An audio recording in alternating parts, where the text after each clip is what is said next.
Já, velkomin að Rauðaborðinu á mánudagskvöldi snemmsumars. Það gott veður hér í Bolholtinu þar sem við tökum upp þættina. Það margt í boði í kvöld. Hérna aftast í þættinum ætla að hafa svona Zoom-fund, Evrópuþing Íslendinga sem búa í Evrópusambandinu. Ég slæ á þráðinn til Áslaugar Hersteinsdóttur Holta sem býr í Finnlandi. Steingrímur Jónsson, hann býr í Svíþjóð. Jón Sigurður Eyjólfsson býr á Spáni, Þorfinnur Ómarsson býr í Belgíu en starfa nú líka í Frakklandi og Rósa Björk Brynjólfsdóttir býr í Frakklandi. Ég ætla að tala við þau úrslitin, bæði svona fara yfir stöðuna í hverju landi fyrir sig því að úrslitin voru ólík eftir löndum. Stundum voru kjósendur að kjósa gegn ráðandi ríkisstjórnarflokkum. Sumstaðar var kannski einhver bylgja sem hafði verið að falla. Annars staðar mátti greina þessa hægri bylgju sem var búist við fyrirfram að þeir myndu einkenna þessar kosningar. Ég ætla að ræða við þau öll um stöðuna í hverju landi fyrir sig en líka í Evrópu sem heild og hvað áhrif það hefur á Evrópusambandið, hvernig pólitíska þróunin er í Evrópu og svo munum við náttúrulega sérstaklega ræða um Frakkland en þar voru afdrifaríkustu afleiðingar kosningaúrslitina voru þau að það var boðað til, Macron boðaði til þingkosninga með ótrúlega skömmum fyrirvara.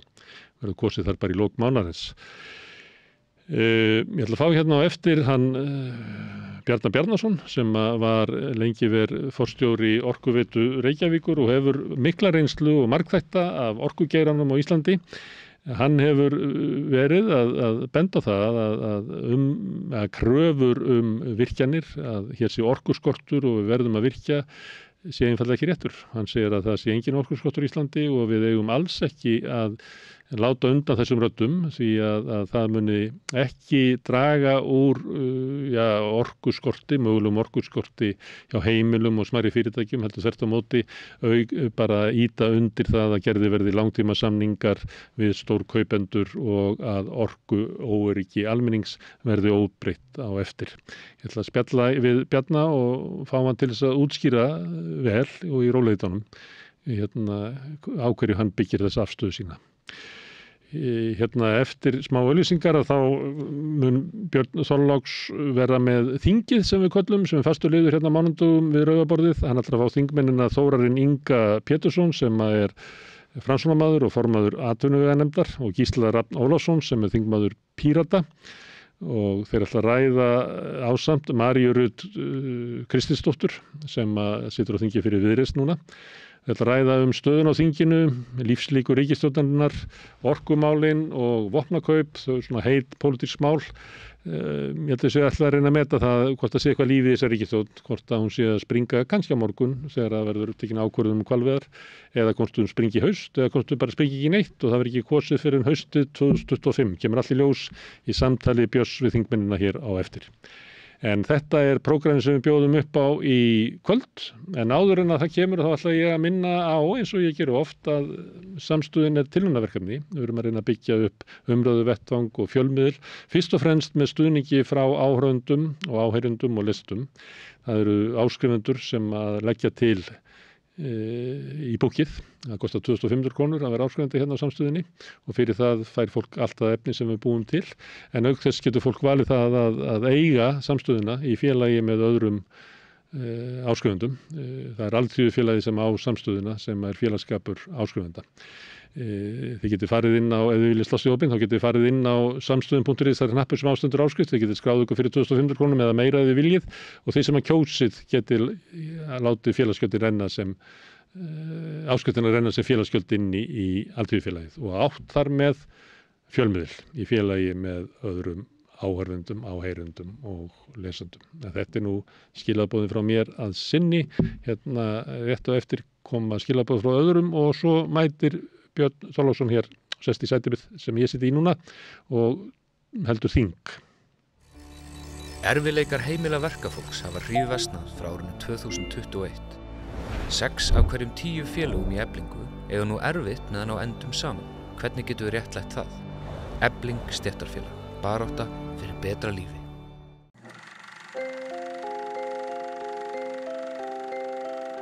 Tíminn Stundum virðist hann silast áfram. Stundum standa í stað og stundum eins og hann líði allt of hratt. Tíminn okkar dýrmætasta eign því hann fáum við aldrei aftur. Þess vegna mikilvægt að nýta hann vel og selja hann ekki ódýrt. Við sættum okkur ekki við að tími sumra sé álitinn verðmætari en annarra og berjumst fyrir bættum kjörum. Fleiri augnablikum með fjölskyldu og vinum. Því augnablik lífsgæði. Lífsgæði sem við höfum barist fyrir í yfir 130 ár. Gerist áskrifendur á Samstöðinni og taki þátt í að byggja upp öfluga og róttæka samfélagsumræðu.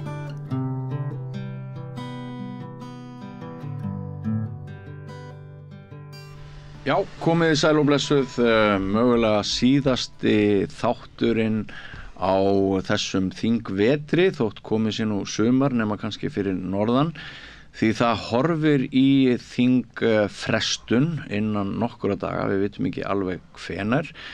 Það eru komnir 3 þingmenn, 1 varaþingmaður reyndar sem situr á þingi en 2 þingmenn báðir í atvinnuveganefnd til að ræða við okkur nokkur mál næsta klukkutíman eða svo. Það af ýmsu að taka, alls konar álitaefni og heit umræða út í samfélaginu sitt hvað, svo sem orkumálin, hvort Íslendingar eigi að verja skattpenningum frá almenningi til þess að kaupa vopn í einhverjum stríðum og fleira mætti nefna. En verið þið velkomin, Gísli Rafn Ólafsson, þingmaður Pírata, María Rut Kristinsdóttir, varaþingmaður Viðreisnar sem á þingi þessa dagana og Þórarinn Ingi Pétursson, Framsóknarþingmaður, formaður atvinnuveganefndar, svo nokkuð sé nefnt. En þú líka bóndi og ég veit að þú varst að koma að norðan bara með flugi núna fyrir nokkrum mínútum og mér langar aðeins að biðja þig áður en við förum í pólitíska umræðu að segja okkur hve slæmt ástandið á Norðurlandi eftir þennan einn versta veður kvella sumri sem að fólk minnist. Já, sko fyrir að fyrsta þá nú svo sem betur verið nú veðrið að skána og fór nú strax að skána á laugardaginn. Þannig að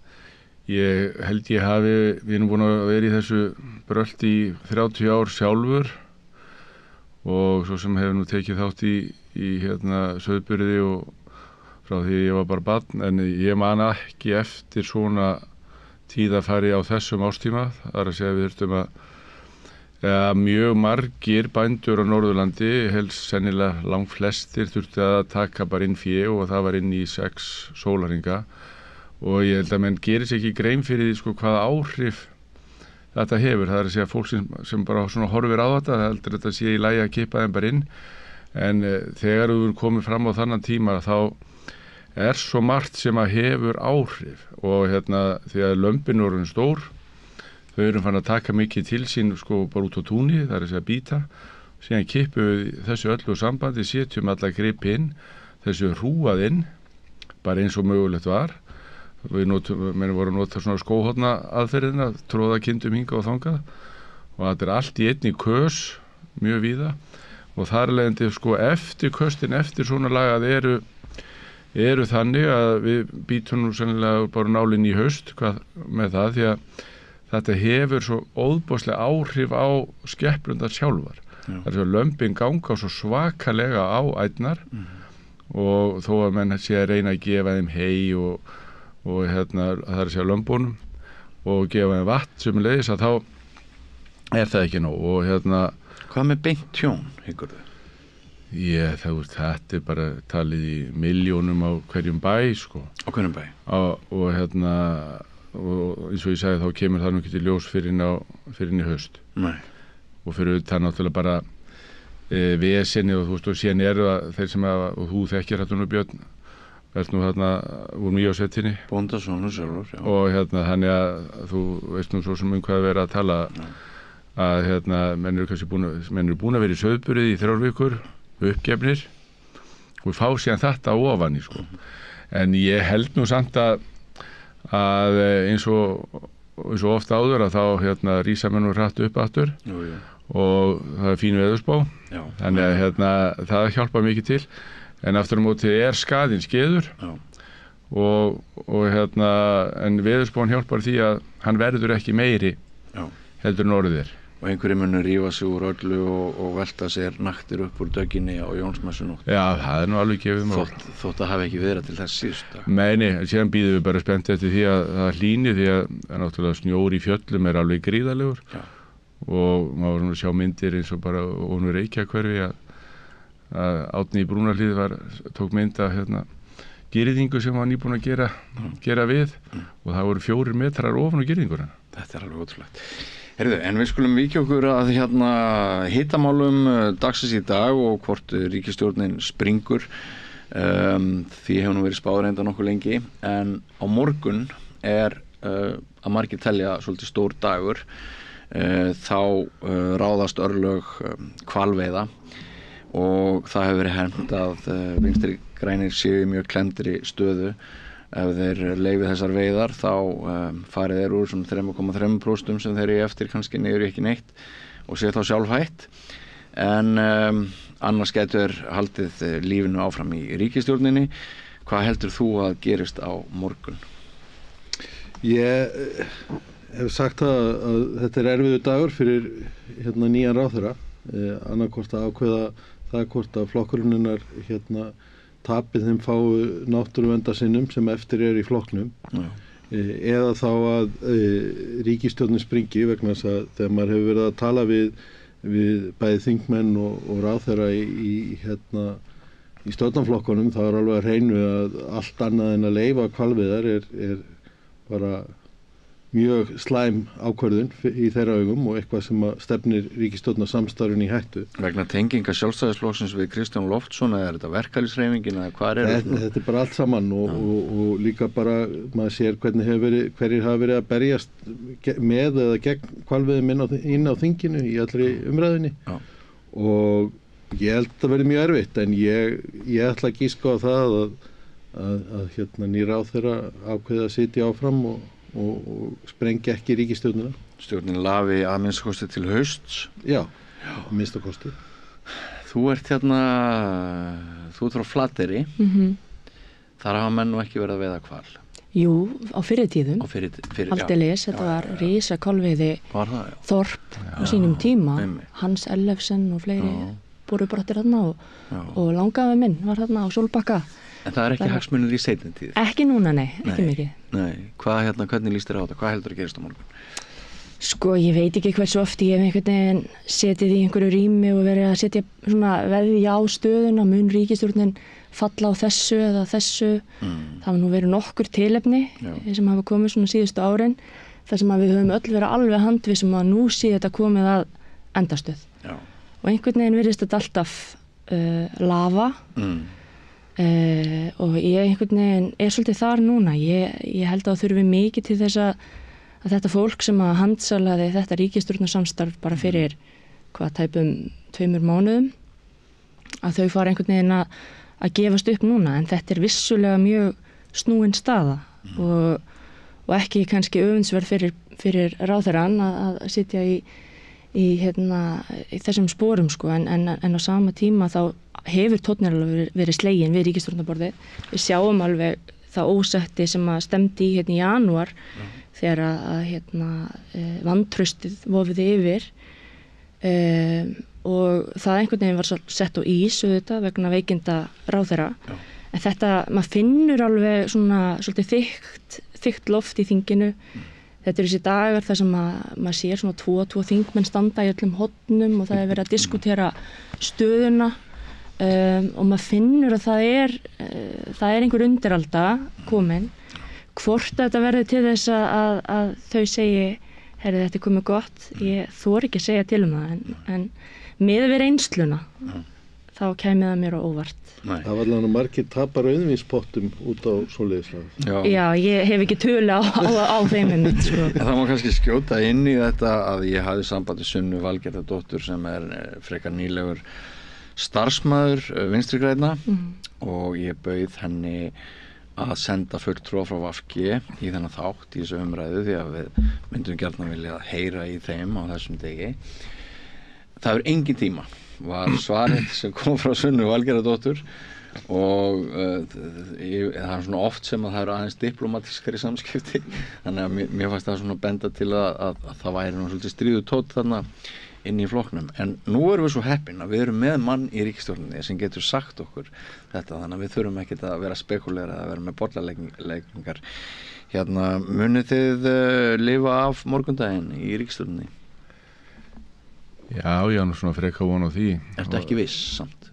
Þú ert aldrei viss í þessu lífi, sko. Þannig að þú veist ekki hvaða ákvörðun? Nei, ég hef ekki hugmynd um það hvað ákvörðun Bjarki tekur, en ég reikna nú svona freka með því að Bjarki teki rétt ákvörðun út frá því hvað henni finnst og við síðan getum við verið ósammála henni eða sammála henni.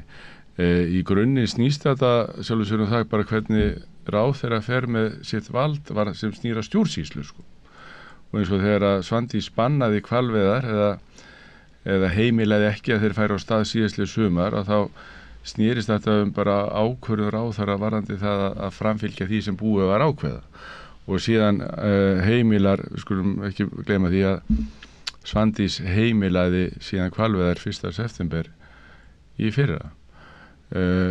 Nú liggur það fyrir að við erum með nýjan matvælaráðherra sem að fékk þetta sjálfur sér bara í hausinn og er búin að vera að kalla til sín gögn og frá hagaaðilum og síðan tekur hún bara upplýst ákvörðun í framhaldinu og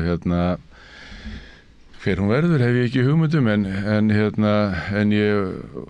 ég myndi ráða þessu þá myndi ég svo sem vera löngu búin að heimila hvalveiðar því ég hef hingað til tala fyrir því að menn nýti þessa auðlind.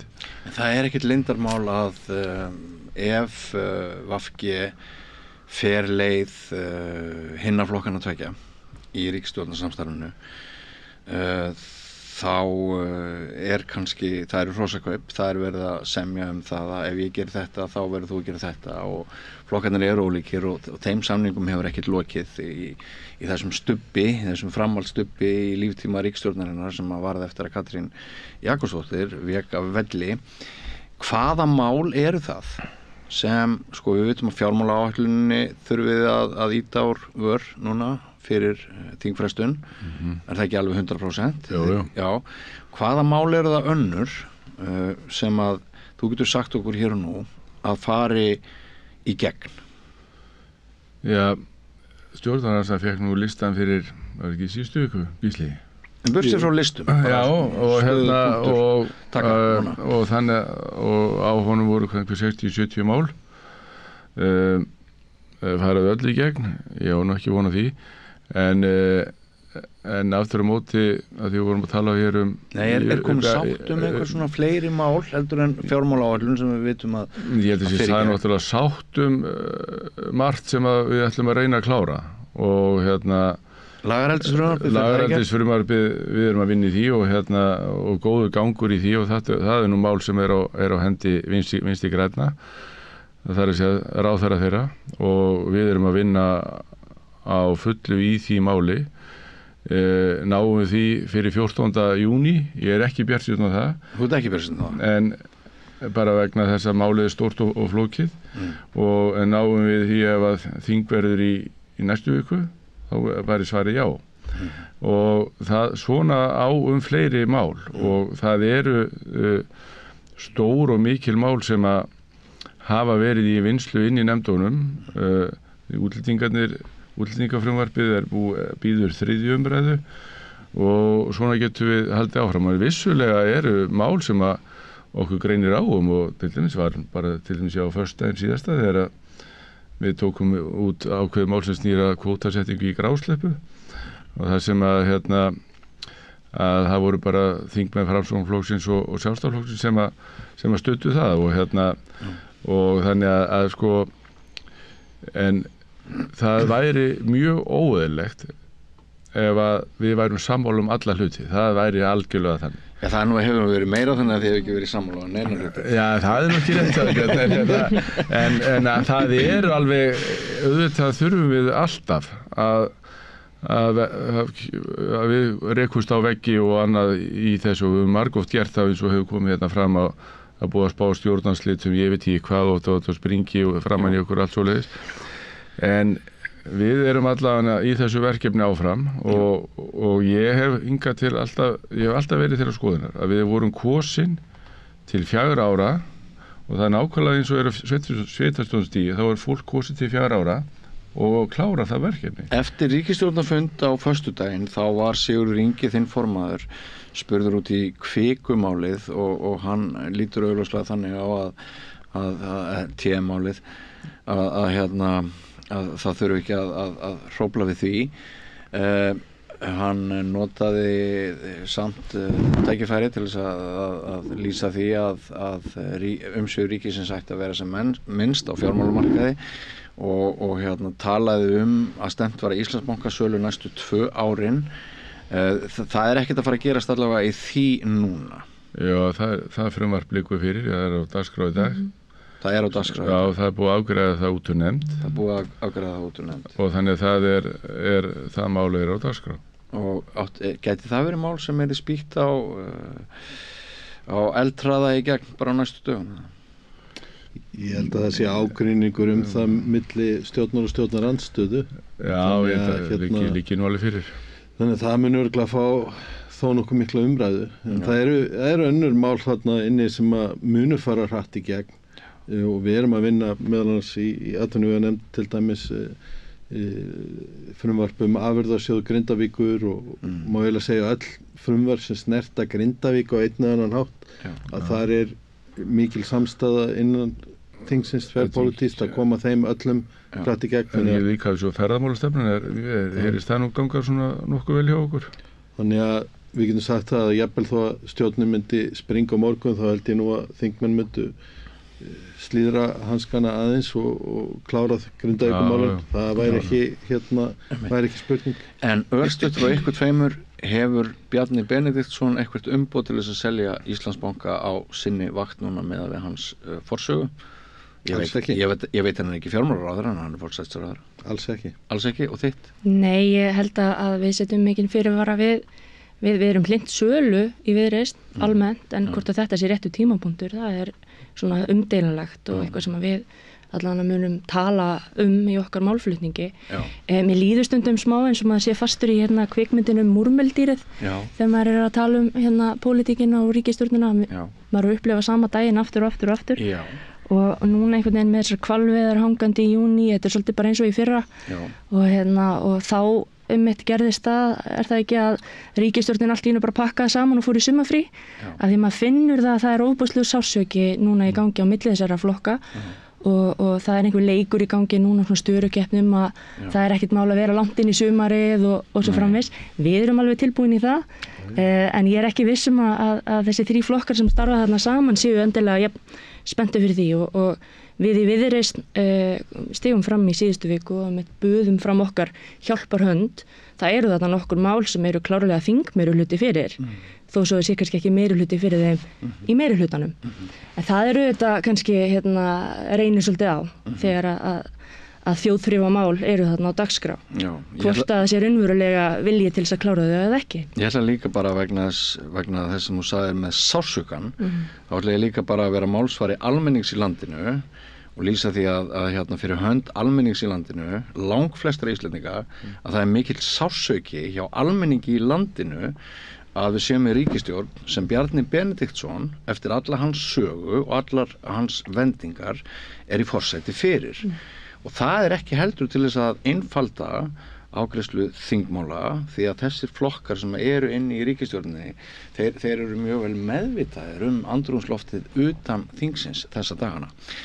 En að því sögðu, þá ætla ég að víkja mér í annað viðkvæmt mál sem við heyrðum þau síðast í gær á Sprengisandi Dilja hjá Sölunum og Sigmund Davíð takast svona kannski pínlítið hart.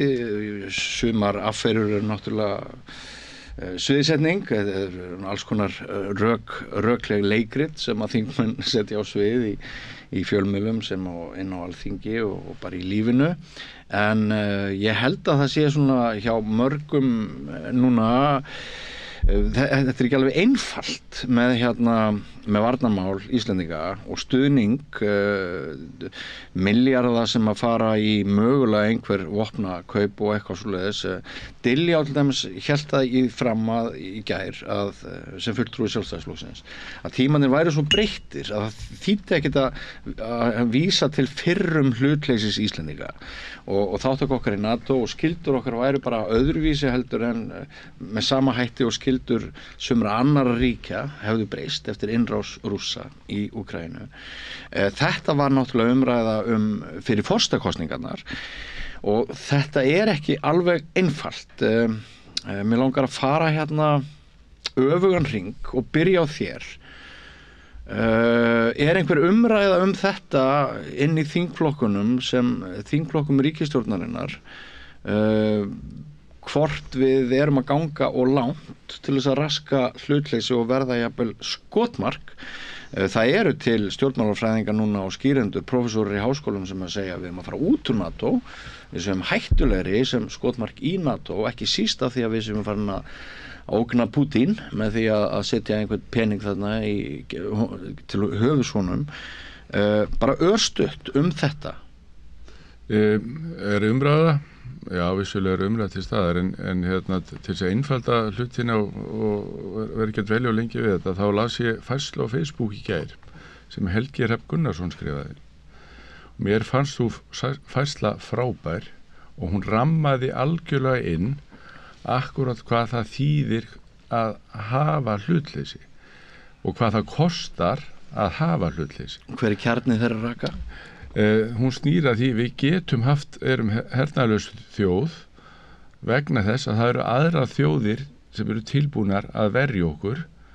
Það að segja okkar bandalagsþjóðir innan NATO og þegar það kalla til okkar eins og núna í tengslu við Úkraínu varandi þá fjármuni sem við erum að leggja til þar að mér fannst Helgi, hann rammaði þetta alveg virkilega vel inn. Ég ætla að vona að þú var að lesa þessa fæslugíslu því að hún segir allt sem segja þarf og þetta kostar nágrannaþjóðir og vinaþjóðir að við erum líka að við séum hlutlaus og það ekkert sjálfgefið að við getum haldið þessu hlutleysi og þar af leiðandi verðum við að leggja eitthvað að mörkum þegar kemur að eins og stríðinu í Úkraínu þegar varandi vopnakaup og þess og þar. Eru framsóknarmenn einhuga það að það sé rétt hafi verið rétt að setja þess að 300 milljarða þarna fyrir vetur og nú rétt talað jafnvel 4 milljarða. Þetta eru fjárhæðir sem við hefum ekki séð. Já, þetta er þetta fjárhæðir en við bendi líka á það að þetta kostar nágrann okkar og vina þjóðir sömuleiðis mikla fjármuni. En við getum líka bara ákveðið að fara að verja 2%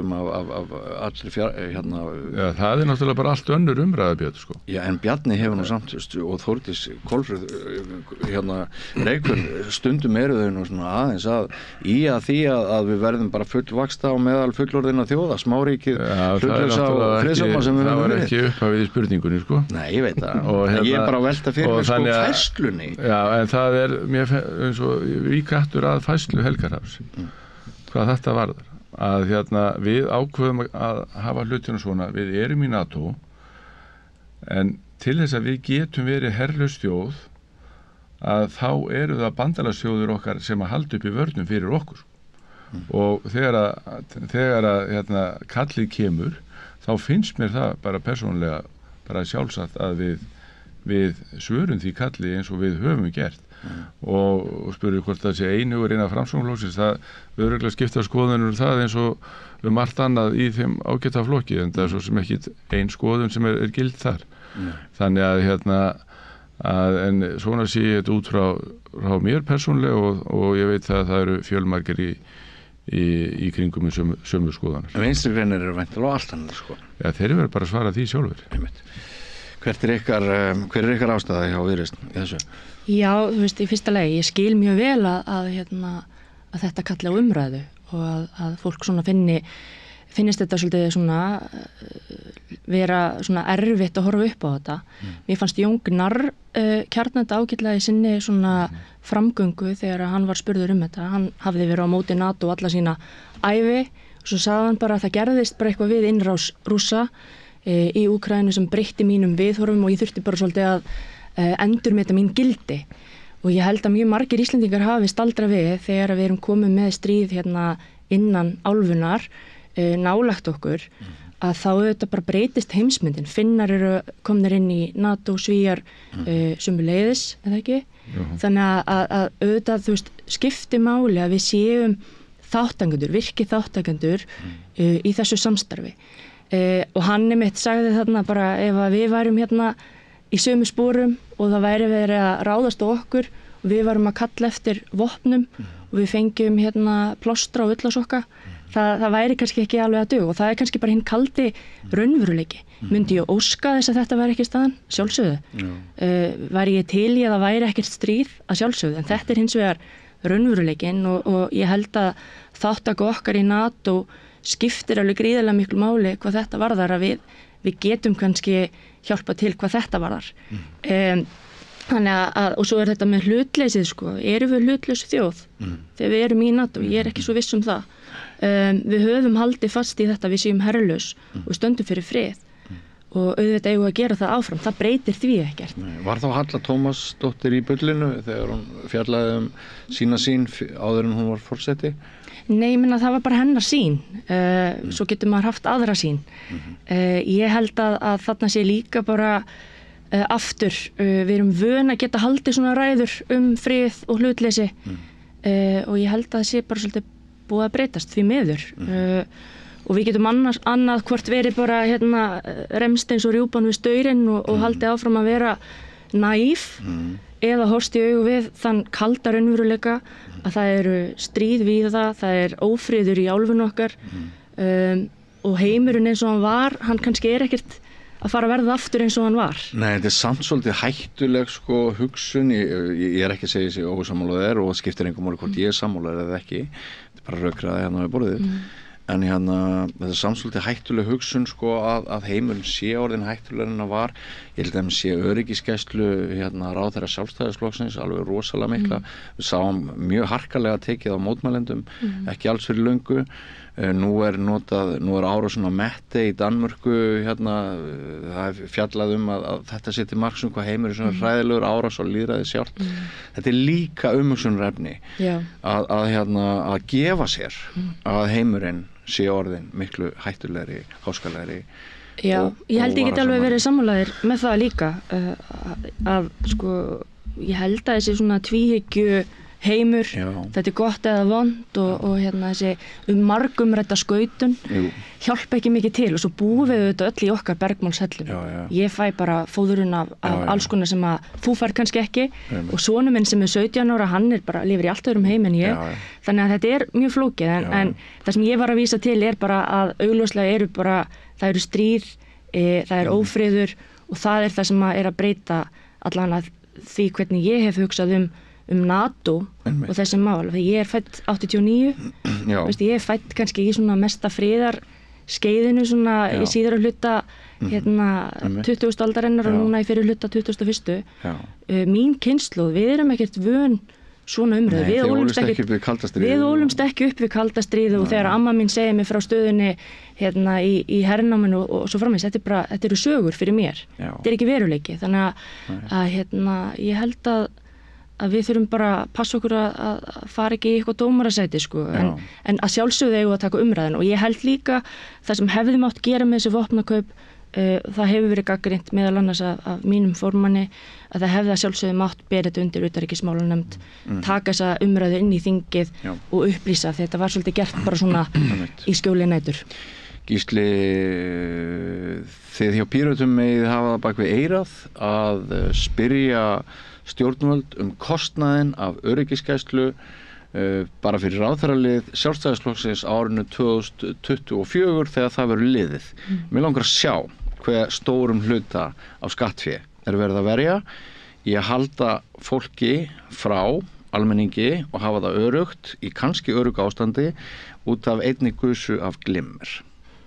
Ég er vissum að við getum örugglega sent inn eina eða tvær fyrirspurning hvað það varðar. Mér langaði varðandi Úkraínu. Það er hérna Sko það hefur náttúrulega hlutinir hafa breyst. Þú nefndir það, þú ert fædd kynslóð sem að upplifði bara frið og ég man náttúrulega verandi aðeins eldri man eftir kalda stríðinu og því á fullu og svo náttúrulega eins og Afi gamli sem sprengdi ríkisstjórnina með sjálfstæðisflokknum, sósíalistaflokk og sjálfstæðisflokk fyrir hvað er þetta komin 70 ár síðan að var ákveðið að ganga í NATO. Þannig að það hefur margt breyst á þessum tíma. En ég held að það sé mikilvægt fyrir okkur í þessar umræðu að muna það að Úkraína er að berjast fyrir lýðræðinu og berjast fyrir okkar eigin frelsi í Evrópu. Og við þurfum að sjálfsögða styðja við bakið þeim. Það er hins vegar alltaf spurningum hvernig. Mér finnst svolítið hafa verið farið á rangan stað í umræðinu þegar talað er að við séum bara til dæmis að láta ullasokka og plástra til handa Úkrænumönnum. Við erum að gera mjög flotta hluti þegar kemur að því að þjálfa upp Úkrænumenn í að leita að jarðsprengjum. Það er mjög mikið að jarðsprengjum, meira jarðsprengjum í Úkrænu núna heldur en bara í flestum öðrum stríðum á undanförnum 50 árum. Við erum líka að þjálfa upp fólk til að vera á vígvellinum í að sinna fyrstu hjálp. Við saman allir flokkarnir studdum það að taka milljarð króna í að kaupa hersjúkrahús til að nota nálægt vígvellinum. Þetta eru allt saman hlutir sem að styðja við stríðið en gera það á friðsamlegri hátt heldur en að kaupa skotvopn eða eitthvað annað. Við líka í upphafi stríðsins studdum til dæmis vopnaflutninga. Það er hægt að rífast það hvort það veri gott eða ekki, en það er samt sem að allavega ekki, við vorum ekki að kaupa byssurnar og kúlurnar til að nota og ég held að þar liggi svolítið munurinn hjá fólki að fólk er tilbúið að styðja við bakið á Úkrænumönnum en kannski ekki að vera þeir sem borga fyrir kúlurnar sem að drepa eitthvað. Nei. Takk fyrir þetta. Þá ætla ég að vinda mér út í breytingar á orkumálum að ég fór á Helgafellið í gærmorgun, göngutúr. Ég gekk fram á 3 hol sem að voru að ræða það með álverin og hvort þetta gæti verið rétt að umframorka þau getur selt orkuna tilbaka með hagnast verulega á því að kaupa ódýra orku. Við vitum það að raforkumarkaðurinn til stórnotenda á Íslandi hefur verið vann og í eina tíð nánast bara á spotprís. En þú ert formaður atvinnuveganefndar og breytingar á orkulögunum voru ekki eitt af því sem að þú nefndir áðan að þér finnst líklegt að hann myndi fara í gegn núna. En aðeins þetta, er þetta orðin einhver hringavitleysa með orkulögin og er það þannig að það sé verið að gera breytingar í trássi við vilja almennings eins og talaður um? Nú er það þannig að þetta er búið að vera til umfjöllunar hjá okkur í allan vetur inn í atvinnuveganefnd og þetta er búið að vera í umræðu í þinginu í 3 sólarhringa. Mjög áhugaverðar umræður og mjög gott að taka góða umræðu orkumál. Þú nefndir þessa endursölu stórnotenda inn á markaðinn aftur og þá er hann nú svo sem aðeins flóknar en það því að þetta snýr að því að hugmyndafræðin gengur út á það að stórnotandi geti selt þá orku sem að tilbaka til þá kerfisstjóra sem í þessu tilviti er Landsnet sem að fer þá inn á jöfnunar orkumarkað. Og það sem er í þessu er það að hvort sem það á við mig eða Gísla eða einhvern annan inn í atvinnunefnd að við erum að velta fyrir okkur hvað getur gerst í framhaldinu. Og er ramminn nógu skýr sem að við erum að setja þar sem er hlutin þessa hluti og þetta er eitt af því sem við ætlum að fá svar við á morgun í atvinnuveganefnd. Þá fáum við Guðmund Inga forstjóra Landsnets til okkar og ætlum að ræða þetta frekar. Hugmyndafræðin svo sem í grunninn snýr þetta frumvarp að því að verja smærri fyrirtæki, heimili og mikilvæga innviði og síðan erum við hérna með verkefni hverjir eiga þá verið í forgangi og svo framvegis. Það snýst frumvarpið. Þetta kemur inn svo sem á seinni stigum þessi endursölu heimild eftir vinnu nefndarinnar í vetur þar sem það hefur verið gagnrýnt að þetta komi menn hafa svolítið verið að rifja upp búvörubreytingar og búvörulaga frumvarpinu þar sem að þú varst einnig í stafni og þóttu mjög umdeildar þarna á lokasprettinum. Já, hérna myndi ég segja að þessar breytingar, ef við ætlum að bera þetta saman við búvörulögin, eru nú allt annars eðlis hvað það varar. En viltu nota tækifærið og svara fyrir þá gagnrýni sem þú fékkst á sínum tíma fyrir... Með búvörulögin? Já. Já, ég get alveg eitt góðum tími það ef þú vilt, en viltu ekki tala rafmagni fyrst? Jú, en bara stutt það. Búvörulögin?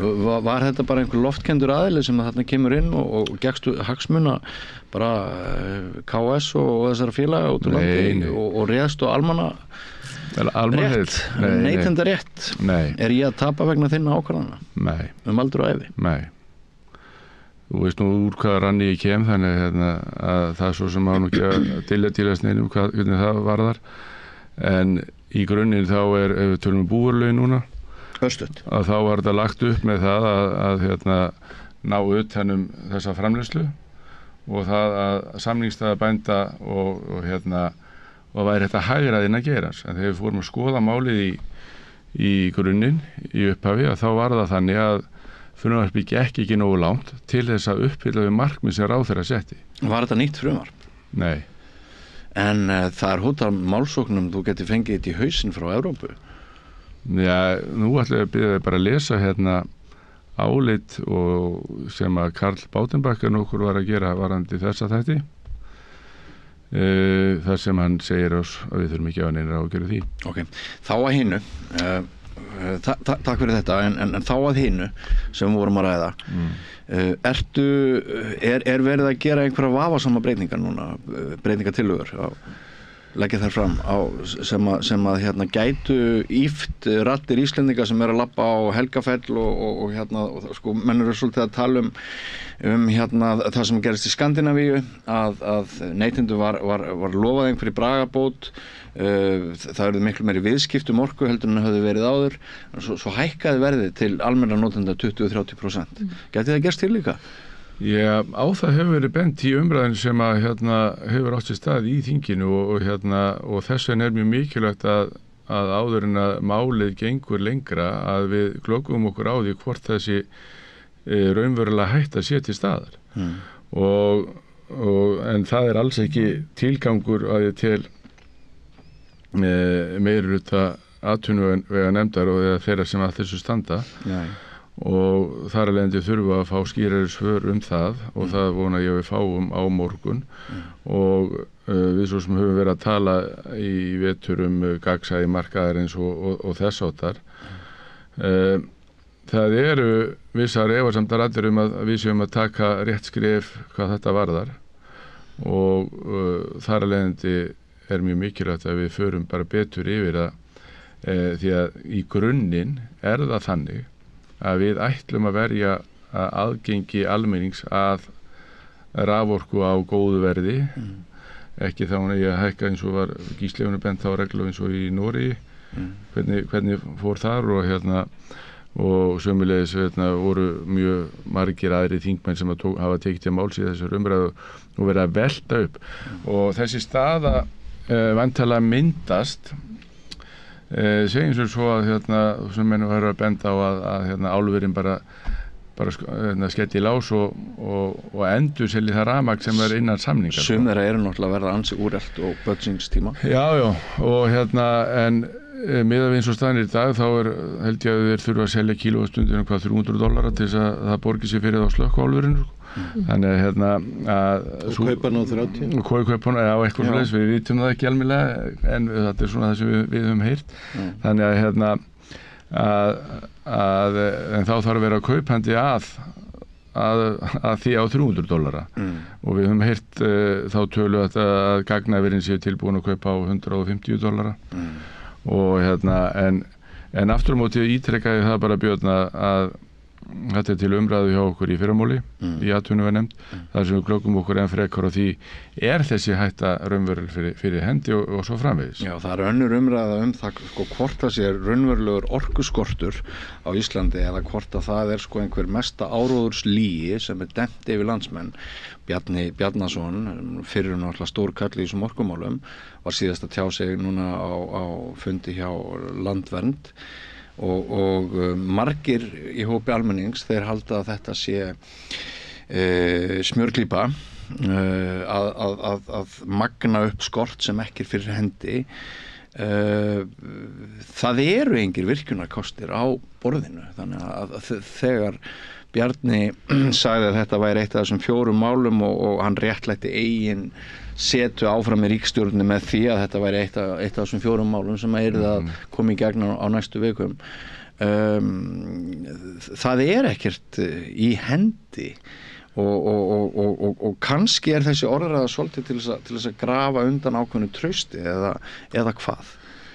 Nei, það náttúrulega ákveðni virkjunarkostir í nýtingarflokki og við þekkjum umræðinu Hvammsvirkjun og því sem því og síðan það Búrfellsundur og það eru svona þessi tveir svona stærstu þættirnir sem að framöndan eru. Við höfum sömuleiðis verið að tala um það hvort við þurfum ekki að endurskoða þetta regluverk varðandi leyfisveitingaferli og annað, þannig feril sem á sér stað þegar þú ætlar að fara stað í virkjun. Orkuskortur á Íslandi? Ég held að við getum svarað því bæði já eða nei. Erum að fara vel með orku á Íslandi? Stuttarsvarið því nei. Getum við gert betur varðandi orkunýtingu, varðandi flutningu á raforku og svo framvegis? Já, það klárlega hægt og það talað bara glatvarmi, það var 357 gigawattstundir á ári sem í glatvarma. Við getum farið með bættu flutnings varðandi minnka orkutöp og svo framvegis og þetta Landsvirkjun bent á í góðum skýrslum og hvernig við förum bara betur með og við vitum það alveg að Íslendingar, við erum algjörir orkusóðar vegna þess að við höfum alltaf haft rosalega gott aðgengi að ódýri orku og við spáum ekkert í það, við erum með kveikt ljós og kveikt á 3 sjónvarpum kannski einu þó sem bara horfa eitt. Já, þeir endar eyða minnst, það eru náttúrulega stórnotendurnir og það búið að selja allt og mikið, jafnvel verið að selja til fyrirtækja orku sem ekki ennþá til. Já. Og þetta náttúrulega hefur áhrif, en ég held líka það mikilvægt að hafa í huga að bara gott dæmi, við erum með risastóra virkjun fyrir austan, Kárahnjúkavirkjun og hún í rauninni bara tengt við einn aðila í dag sem álver. Á meðan verið að keyra fjarvarma veitur á öllum Austfjörðum á olíu eða einhverjum öðrum mengandi hlutum. Í stað þess að tengja þarna á milli og virkilega að fara að hugsa talandi að forgangsraða, við eigum að vera að forgangsraða fjarvarmaveitunum til dæmis. Það virkilega dýrt fyrir fólkið, hvort sem það á Austfjörðum, hvort sem það á Vestfjörðum, hvort sem það í Vestmannaeyjum, þar fólk búið að upplifa 30-40% hækkun, einfaldlega vegna þess að það verið að keyra meira minna allt á olíu og það hefur alls ekki heldur góð áhrif fyrir okkur í loftslags bókhaldinu og mun kosta okkur ennú meira. Þannig að það bæði að kosta ríkið og að kosta almenning. En það alltaf bara sagt við þurfum að virkja meira. Nei, við þurfum að nota orkuna mun betur eins og bentur á. Þú nefndi nú áðan að kannski eru einhver af þessum eldri álverum að fara bara einfaldlega borga sig fyrir þau að loka. Það þarf ekki nema eitt álver að loka og þá eigum við nóg rafmagn fyrir stærstu sviðsmyndina sem var búin til orkunotkun. Og þurfum þá kannski ekki að eyðileggja víðerni, Fossaröð, Drekkjalandi eða ógna geiminum sem undir Íslandi meiri norðið vegna þess að það allt tala sjálfbæra orku, hvað var það jarðhitan okkar, þetta allt á villigötum, segja sérfræðingar. Ofnýting á því að bora eftir heitu vatni og gufu, hún leiðir til þess að það kólnar hægt og rólega hérna undir fótum okkar og hitaveitan til framtíðarkynslóða Íslendinga, hún getur hreinlega verið í hættu ef menn passa sig ekki. Segja margir þeirra vísindamanna sem segja að við höfum gengið allt og bratt fram og það var mjög áhugavert að sjá til dæmis, ég veit ekki hvað þið voruð harðir á því en sjálfstæðismenn beittu þessu mjög af því að við værum að nota olíu fyrir atvinnustarfsemi sem að hérna væri náttúrulega mjög vond í umhverfislegu tilliti, þá þyrftu við að virka meira, búið til grænorku. En eins og þú hefur bent á og þú reyndar líka, þá til svo margar aðrar leiðir áður en við förum alltaf þessa sömu leið. En hérna ef þú myndir kannski aðeins koma inn í þetta og ykkar sjónarmið hjá Viðreisn. Já, ég held að forsetakosningarnar sem eru nú nýafstaðnar vörpuðu svolítið ljós á það hvað auðlindamálin eru heit og hvað landsmenn eru hugsi yfir auðlindamálunum okkar og orkumálunum og mér finnst alltaf mjög óþægilegt þegar umræðan á þessum stað grunnpunkturinn ekki eins og skýr orkuskortur eða ekki og það fer bara eftir við hvernig þú talar, þá ferðu bara ólík svör og mér þykir alltaf frekar svona óþægilegt að taka síðan ákvarðanir byggðar á svoleiðis grunni. Ég hlakka til að sitja hann á fund á morgun í atvinnuveganefnd, fyrst ég nú þingmaður þessa vikuna, ég vinn alla jafna sem aðstofamaður formannsflokksins, hún að gera það í 7 ár, þannig ég stend yfirleitt í hliðasal Alþingis,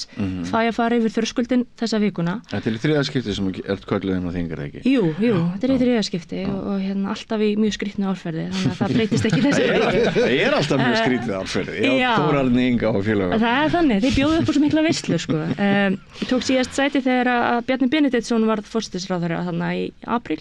Já, hann verið gaman. Það var fjör, sko. Góð dagur. En allavega, varðandi hérna auðlindamálin og orkumálin.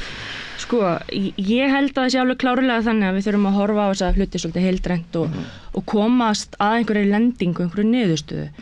Auðvitað má og ganga okkur vel með það.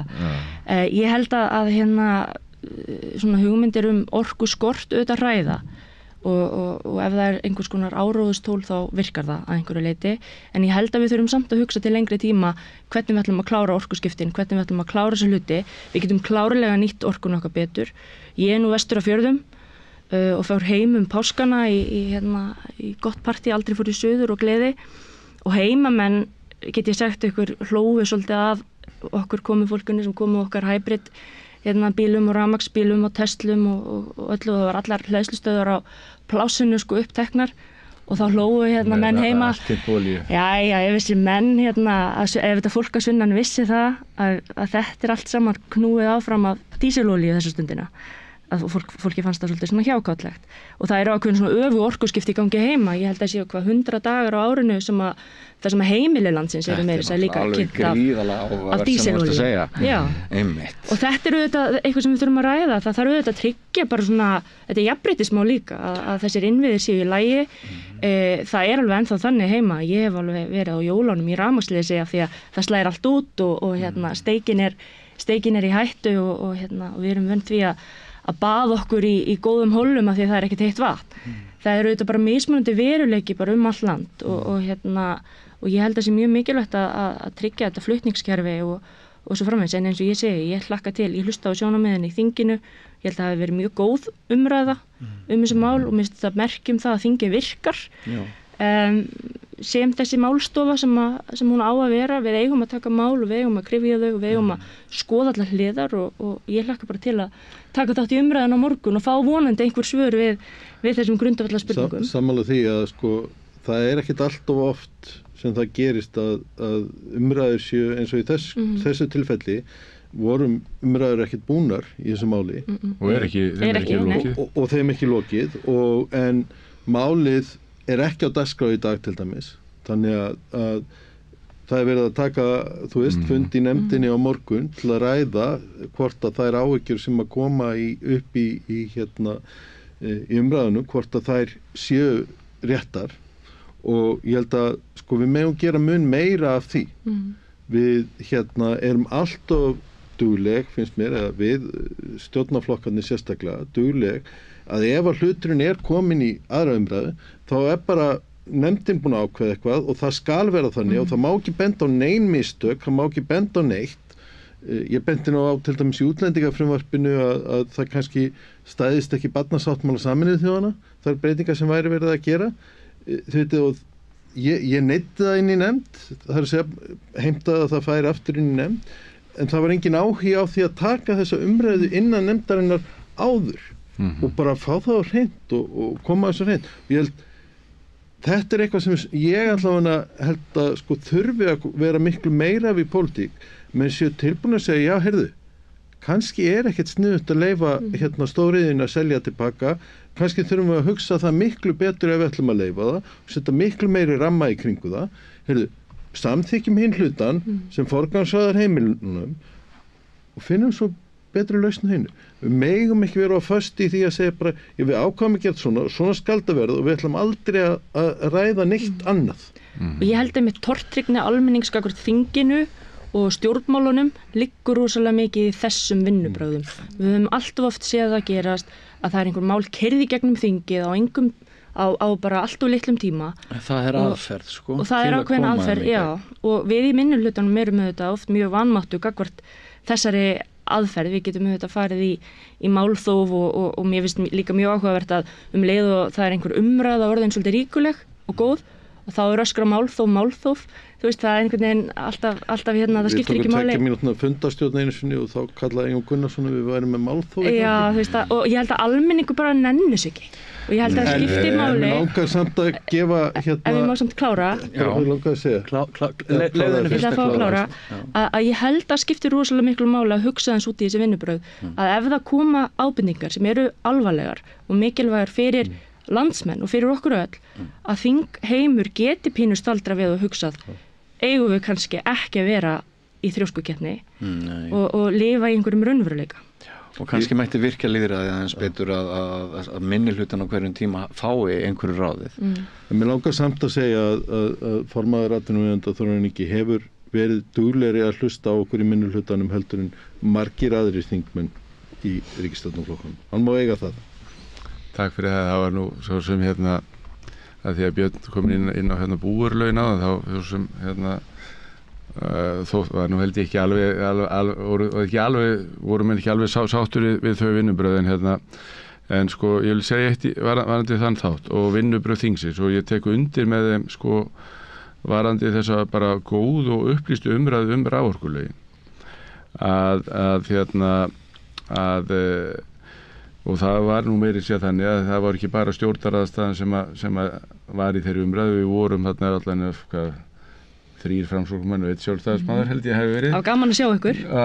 Sem tókum þátt í umræðunni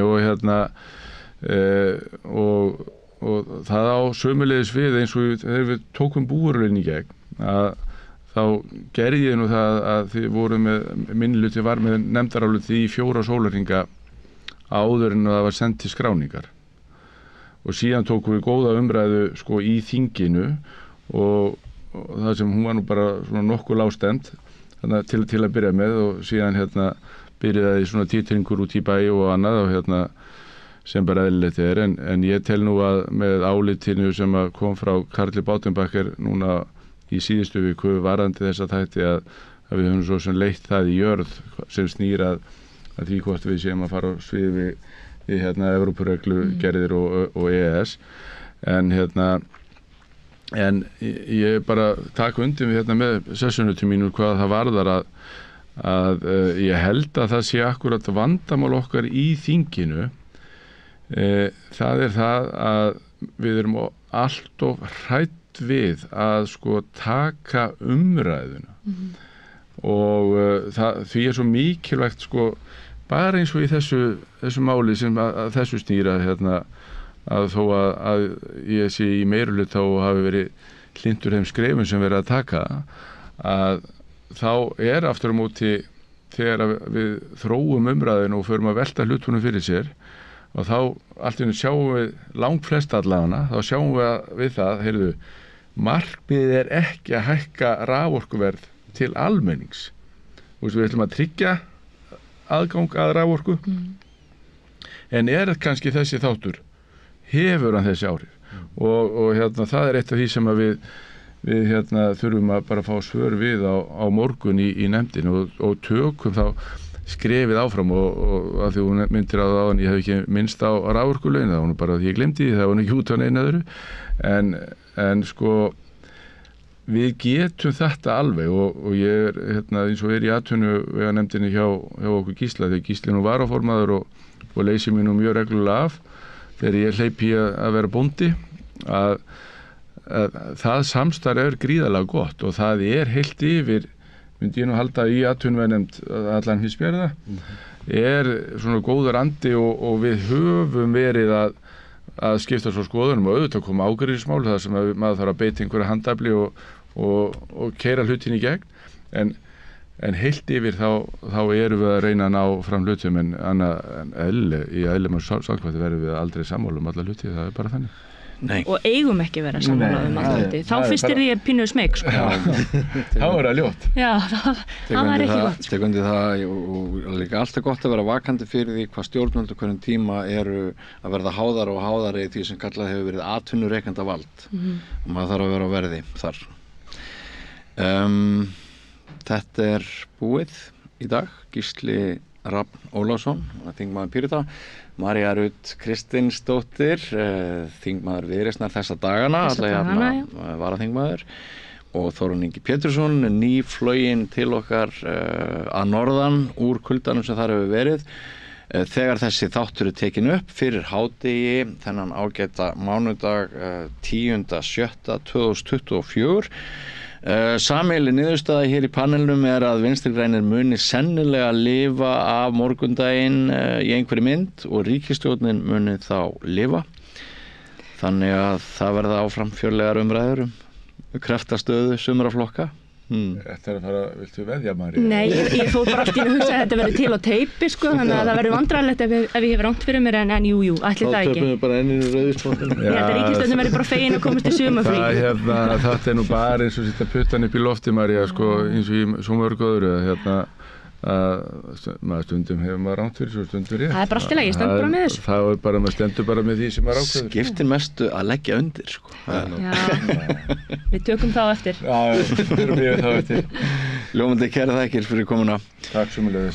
Og væntanlega býður Gunnar Smári upp á annan kafla, nýjan rétt hér eftir augnablik. Hvernig getum við réttlætt að 60% eflingarfólks eigi erfitt með að ná endum saman? Efling stéttarfélag. Barátta fyrir betra lífi. Með því að ganga í leigjendasamtökin styður þú baráttu leigjenda. Leigjendasamtökin eru fyrir öll þau sem vilja vinna að réttlæti og öryggi á húsnæðismarkaði. Leigjendasamtökin.is. Ertu á leið heim úr vinnu? Stilltu á FM 89,1.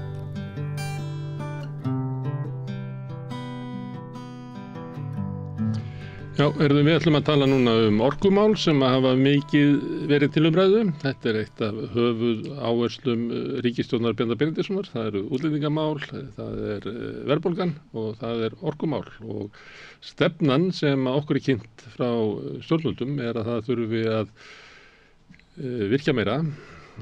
Sumir hafa hent inn í umræðuna að þurfi kannski að tvöfalda það magn sem framleitt af rafmagn á Íslandi. Bjarni Bjarnason, fyrirverandi forstjóri Orkuveitunar, ekki sammála því. Hefur talað að það sé verið að tala upp orkuþörfina, orkuskortin, og kannski þurfum við ekkert að virkja. Ég ætla að fá þig til þess að útskýra afstöðina hérna eftir. En mér langar fyrst til þess að byrja á því vegna þess að þú ert þarna í, hvað heitir það, ráðgjafaráð Landsvirkjunar? Landverndar fyrir. Og ég veit að svona þín sjónarmið eru kynnt þannig eins og þarna komi sjónarmið innan úr landverndar hlutanum. En mig grunnar að þú hafir mikla reynslu af orkugeiranum svona víða. Þannig að mér langar aðeins að bara biðja þig að rekja hérna reynslu þína af orkugeiranum. Já, það byrjaði nú því kannski að í Svíþjóð þá var ég í kjarnorku úrgangs rannsóknum. En ég sem sé vélstjóri og jarðfræðingur og svo tók ég líka námaverkfræði. Ég byrjaði á minn feril sem yfirmaður eða tæknistjóri hjá jarðborunum, var þar í 6 ár og reyndar var þannig að sem jarðfræðingur þá rannsakaði ég allar vatnsaflsvirkjanir Landsvirkjunar sem að núna er búið að byggja.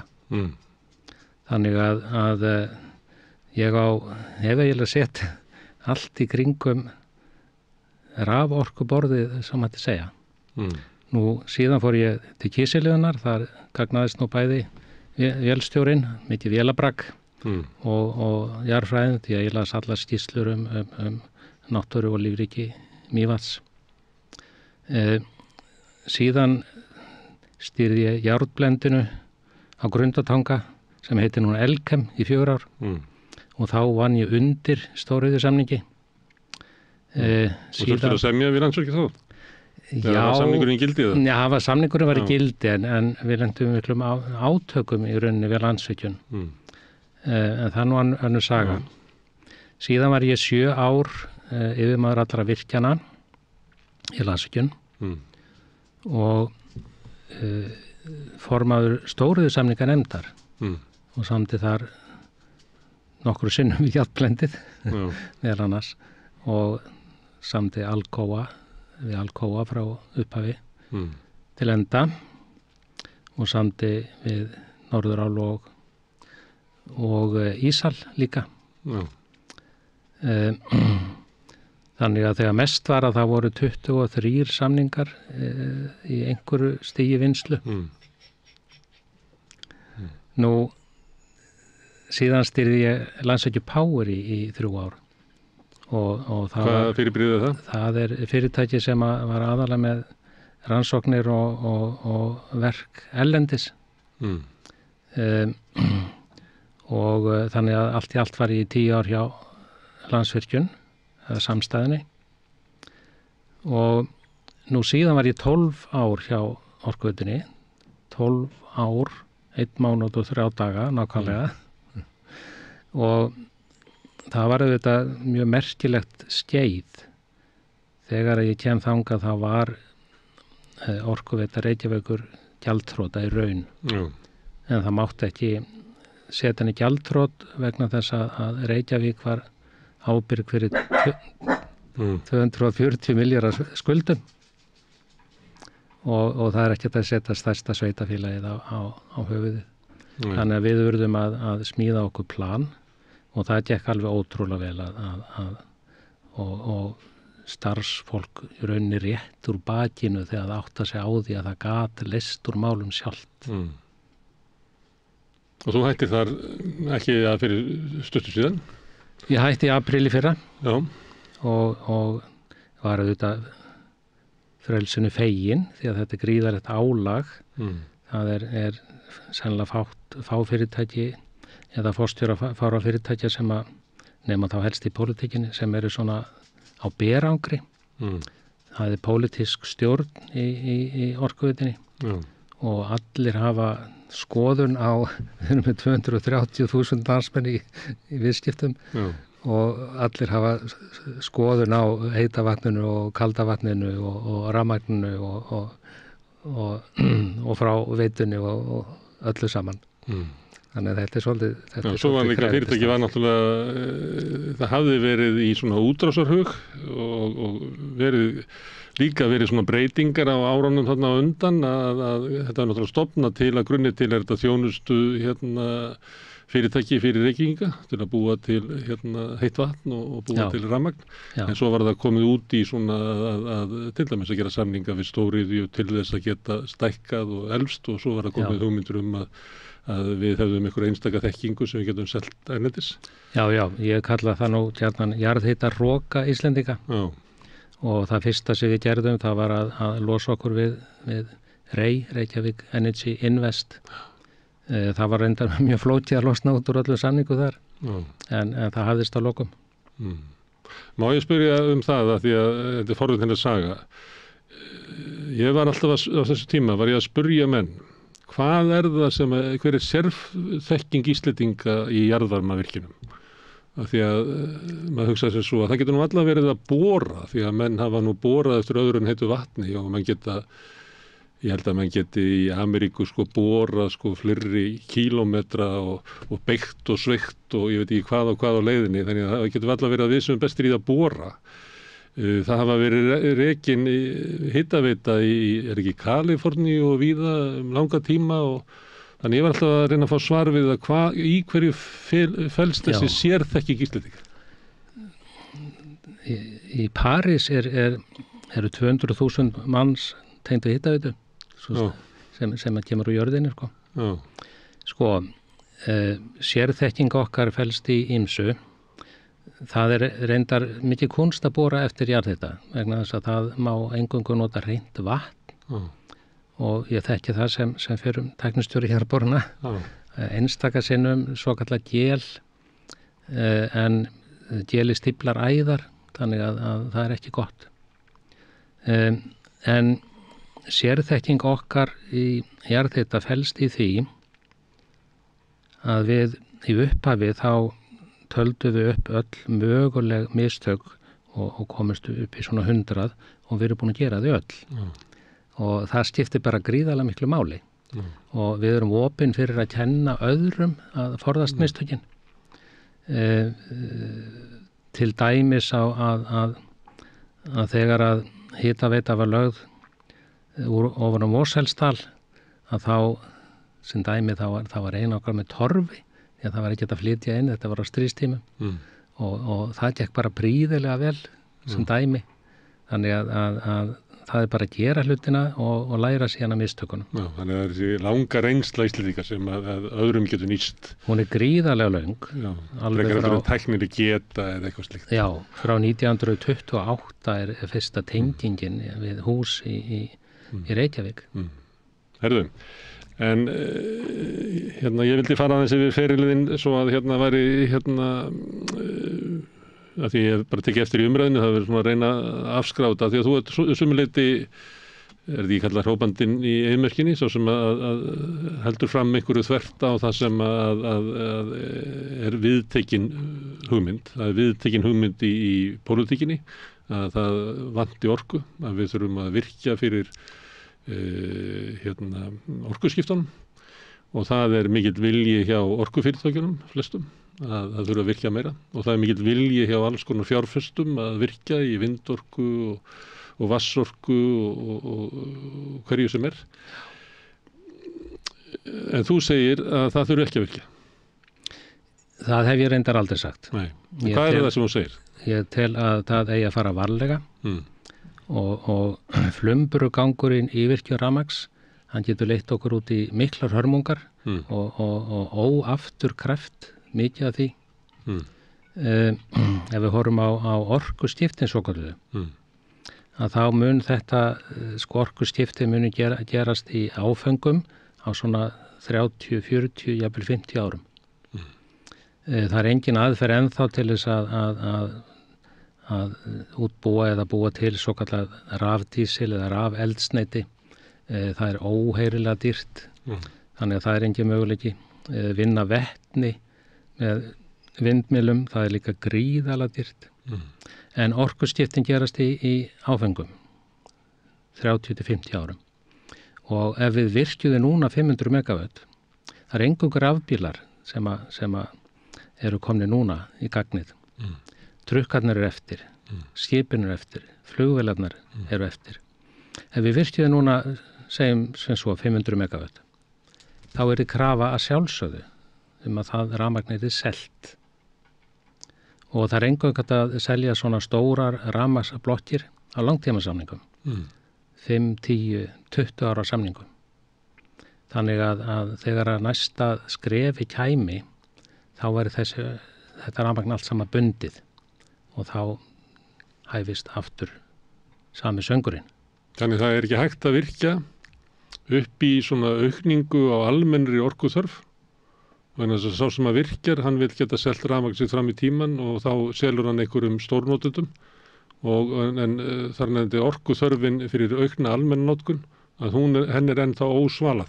Já, sko það er reyndar hægt að virkja til dæmis háhitan í 40-50 megawatt-einingum og það mjög gott. Hellisvirkjun var hins vegar byggð allt og hratt og allt og stór og kom í ljós mjög fljótlega að þau jarðhitasvæði sem var ætluð til hennar brúks, að þau dugðu alls ekki til. En heita vatnið þannig að þetta líkara námuvinnslu heldur en þetta sé viðvarandi orku sem þetta skilar, það ekki þannig. Nei, það þannig að þú tappar af orkunni. Já, það þannig að það ekki hægt að skemma háhitasvæði. Ef þau fá að hvílast nógu lengi að þá jafnaði sig. Og stundum kann að vera hagkvæmara að byggja hratt og taka út kannski 4-6 vélar til skemmri tíma. En Hellisheiðarvirkjun of stór, þannig að hún að ganga á orkuna sem á Hengilssvæðinu? Já, sko það var happ að við lögumst í gríðarlega vinnu að greina kostina til að bæta upp orkutapið í Hellisheiðarvirkjun og það kom í ljós að það var gríðarlega öflugt svæði í Hverahlíð. Og að hreinni tilviljun að þá var hægt að leggja frá því svæði vegna þess að það einhalla niðri í móti alla leið. Það ekki hægt að leggja gufulögn upp í móti. Þetta var bara hrein tilviljun og það er gríðarlega öflugt svæði og það hefur ekki dalað eins hratt og við óttuðumst í upphafi. En dalar samt? Það dalar auðvitað eitthvað, það gera öll svæði því að það unni hraðar úr þeim heldur en að endurnýjast. En þar eru öflugustu hóluna kannski 25 megawatt sem gríðalegt. Meðaltal í íslenskum hátahólum svona 5-6 megawatt. Til þess að svala orkuskiptunum að þá það orkuþörf sem að vex hægt og bítandi, kemur ekki svona stökkum. Vertu þá að leggja til að við ættum frekar að horfa á og branda með nefinu og taka inn þá bara litlar virkjanir á leiðinni ef á þarf að halda. Til þess að forðast kannski svona hálfgerð slys eins og Hellisheiðarvirkjun gat orðið þótt hún hafi bjargast og líka að það sé erfitt að finna út hvernig þetta fjármagna stærri virkjanir til þess að svala svona hægt vaxandi orkuþörf þess að fjárfestingakostnaðurinn verður svo mikill í upphafi að hún gengur aldrei upp fjárhagslega að búa til eina virkjun núna til þess að búa til orku til þess að framleiða til þess að við getum rafvætt allan bílaflottan og kannski trukkana með. Já, sko allur bílafloti Íslendinga, fólksbílaflotin 200.000 bílar taka bara 3% af þeirri raforku sem framleiðir í landinu í dag. Þannig að og mest á nóttinni, það ekki líka þannig að það sé hægt að nýta kerfið til þess að taka út orku þegar það minnst notkun annars þar? Jú, það bara mjög gott að gera það þannig. Þannig að öll svona venjuleg fyrirtæki orkuþörf þeirra minnkar yfir nóttina? Eða hvað? Jú. Ég veit að ég spyr. Jú, það gerir það. Ekki stóriðjan. Hún keyrð á allan sólarhringinn, alla daga ársins og það vill svo til að sko þegar að verð hefur hrunið á álmörkuðum að þá eru álver á Íslandi keyrð á fullum afköstum. Þegar álverð eru lágt? Já, og það vegna þess að það var lokað í öðrum löndum og það þarf að greiða fyrir orkuna hvort sem henni tekin eða ekki á Íslandi og þess vegna hefur það virkað þannig að þau eru keyrð algjörlega á fullum afköstum þegar herðir að, svolítið merkilegt.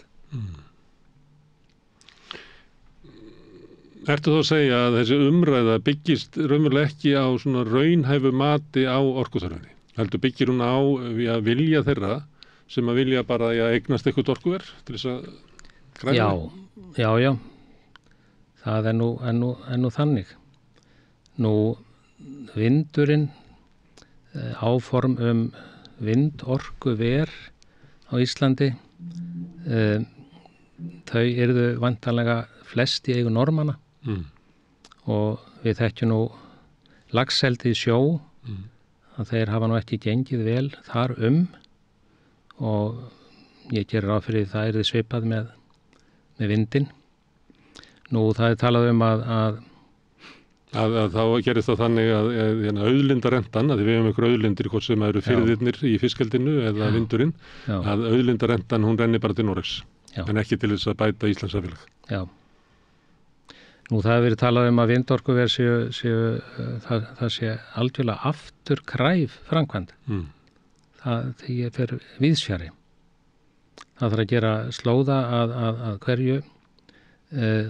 hverri millu, ef við kalla það svo, sem að ber 50 tonna þunga og það gríðarstórt athafnaplan sem að ber sennilega svona 200 tonna þunga. Það þarf gríðarlegan krana til þess að ná upp í 200 metra hæð og síðan þarf gríðarlegan steypuklosa undir þetta. Alveg gríðarlegan. Ég veit ekki hvað 500 tonn eða eitthvað, ég bara veit það ekki að til þess að verja 150-250 metra háa vindmyllu falli. Svo þarf gríðarlega stórt plan til athafna og samsetningar og annars slíks. Síðan þarf að grafa og sprengja fyrir köplum frá hver einustu vindmyllu og þannig að allt tala með þetta sé afturkræf framkvæmd er röng. En einhverjir vilja reka á eftir virkjunum, bæði vindmyllu og jarðvarmavirkjunum og vatnsaflsvirkjunum og líta líklega á það að orka sé mikilvæg, að aðgengi að orku sé lykillinn af því hvort að samfélög byggjast upp og verði farsæl og þess vegna sé það í raunverulega sjálfstætt markmið að auka orku nýtingu Íslendinga, því að svo gerum við eitthvað við orkuna, að þú segir að hættan sé svo að það verði gerðir einhverju svona pakkasamningar við einhverja stórnotendur á leiðinni og þá getur þeir sig svo sagt, það reyndist okkur vel með Ísal og álverinn og járnblendið þess að þú vannst og fleira sem að hefur ýtt undir atvinnuuppbyggingu og gert Ísland að einu ríkustu þjóðum heims og þannig að það er bara sjálfstætt markmið að auka orkunýtingu og nota svo orkuna ekki bara fyrir okkur skiptin heldur við getum flutt inn verið með gagnaver og stórfellt fiskeldi þarf örugglega orku, sérstaklega landeldi og þarf þetta gotum. Já, það má segja það að álverin og tilkoma þeirra hafi valdið því að við erum núna með gríðarlega öflugt raforkukerfi og við búum kannski við meira orkuöryggi en flesta þjóðir vegna þess að við framleiðum 5 sinnum meira rafmagn en þar til almennra þarfa samfélagsins og þessar almennu þarfir eru öll heimili, þau taka nú bara 5% af rafmagninu sem við framleiðum. Það er allur minni iðnaður, það er allur landbúnaður og það er öll fiskvinnsla í landi og rafbílarnar okkar. Þetta eru 20% allt í allt. Með heimilunum hann inni sem 5%. Fyrirtækin og all atvinnustarfsemi fyrir utan stóriðuna eru 15%, stóriðin er 80%. Já. Og gildi stóriðunar í þinni sögu var það að hún var forseta þess að við gátum byggt upp svona öflugt raforkuver, þannig að við þurftum aldrei að líða raforkuskort. En þú lítur ekki á það sem gildi í sjálfu sér að bæta við einu álverinu? Nei, ég held að við ættum að láta staðan mig, alls ekki að fjölga álverum, alls ekki. Þetta er kannski engin sem að leggja það beint til. Nei. Líklega Kárahnjúkar og álverið á Reyðarfirði svona síðasta skrefið í þessari átt sem að var í áttin að byggja upp öflugt. Já, ég ætla að vona það. En það stefnir í með Carbfix aðferðinni að það geti hugsanlega komið bara hreint súrefni frá álverum, þar að segja öllu koltvísýringi verið fargað. Og það væri náttúrulega alveg stórkostlegt. Ég veit að Ísal eða Rio Tinto og Alcan hefur gríðarlegan áhuga á að skoða það og enda á að reisa förgunarstöð við Straumsvík sem að fargar 3 milljónum tonna ári og það væri mjög spennandi.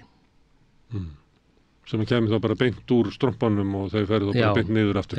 Já. Vandinn er að það er svo þunnur loftstraumurinn frá álverunum, það er bara 2% koltvísýringur í því. Járnblendið er með, alltaf sé ekki með svona 30-40% styrk og það var mjög auðvelt að reynsa það. En það er tiltækni og er verið að þróa hana til þess að fanga svona þunnan loftstraum. Þá ertu komið með á Íslandi álver sem að notar endurnýjanlega hreina orku og mengar ekki neitt. Já, það væri stórkostlegt að sjálfsögðu. En þú myndir ekki vilja bæta við öðru slíku? Virkja til þess að bæta við öðru slíku? Nei, okkur ekki? Mér finnst bara nóg að gert. Við getum ekki gengið svona á náttúru Íslands til lengdar. Það er ekki skynsamlegt, finnst mér. Það er bara mín skoðun. Og það er ekki að virkja nema ganga á náttúruna, þannig að skaðinn sé meiri heldur en ávinningur sem samfélag hefur af því. Hvort sem það er vatnsaflsvirkjun, jarðvarmavirkjun. Við eigum að fara bara mjög varlega og vatnsaflsvirkjanir geta verið mjög góðar. Það er mjög lítill ásýndar skaði af þeim. Það eru kannski aðeinslega háspennulínurnar sem að svona mér finnst ljótar og það tegja sig svo langt. Það fer nú oft mikið land undir lón við vatnsaflsvirkjanir. Já, jú. Nú Þórisvatn var nú vatn fyrir, það stækkaði við þetta og Hálslón er náttúrulega alveg nýtt. Já. Nú Blöndulón, það er líka nýtt. Eða það var til við virkjun Blöndu.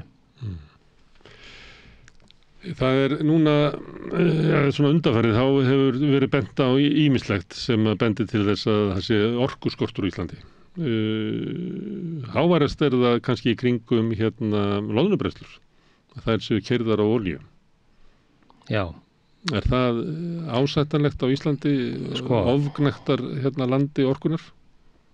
Sigurður Á. Andersen talaði þetta núna nýlega. Mjög snjallt í ánum. Já, það væri ekkit vit í að virkja þannig að það er aldrei rafmagnskortur í landinu og ég er alveg hjartanlega sammála henni. Það væri allt og dýrt. Nú það auðvitað ber að geta þess að bræðslurnar kaupa afgangsrafmagn og líka afgangsflutning. Þannig að þeirra samningur er bara að þau fá rafmagn ef það er í boði, ef það er hægt að koma til það. Ef það er ekki hægt þá bara verður það að brenna olíu. Já, og þetta vita bræðslurnar fullvel og sömdu svona en það fáður þá rafmagnað á afar lágu verði. Það er líka skerðingar heimild hjá öllum álverum og allri stóriðu yfir höfuð og það er bara eðlilegt og líka þess vegna fengu álverin rafmagn á lægra verði en ella. Já.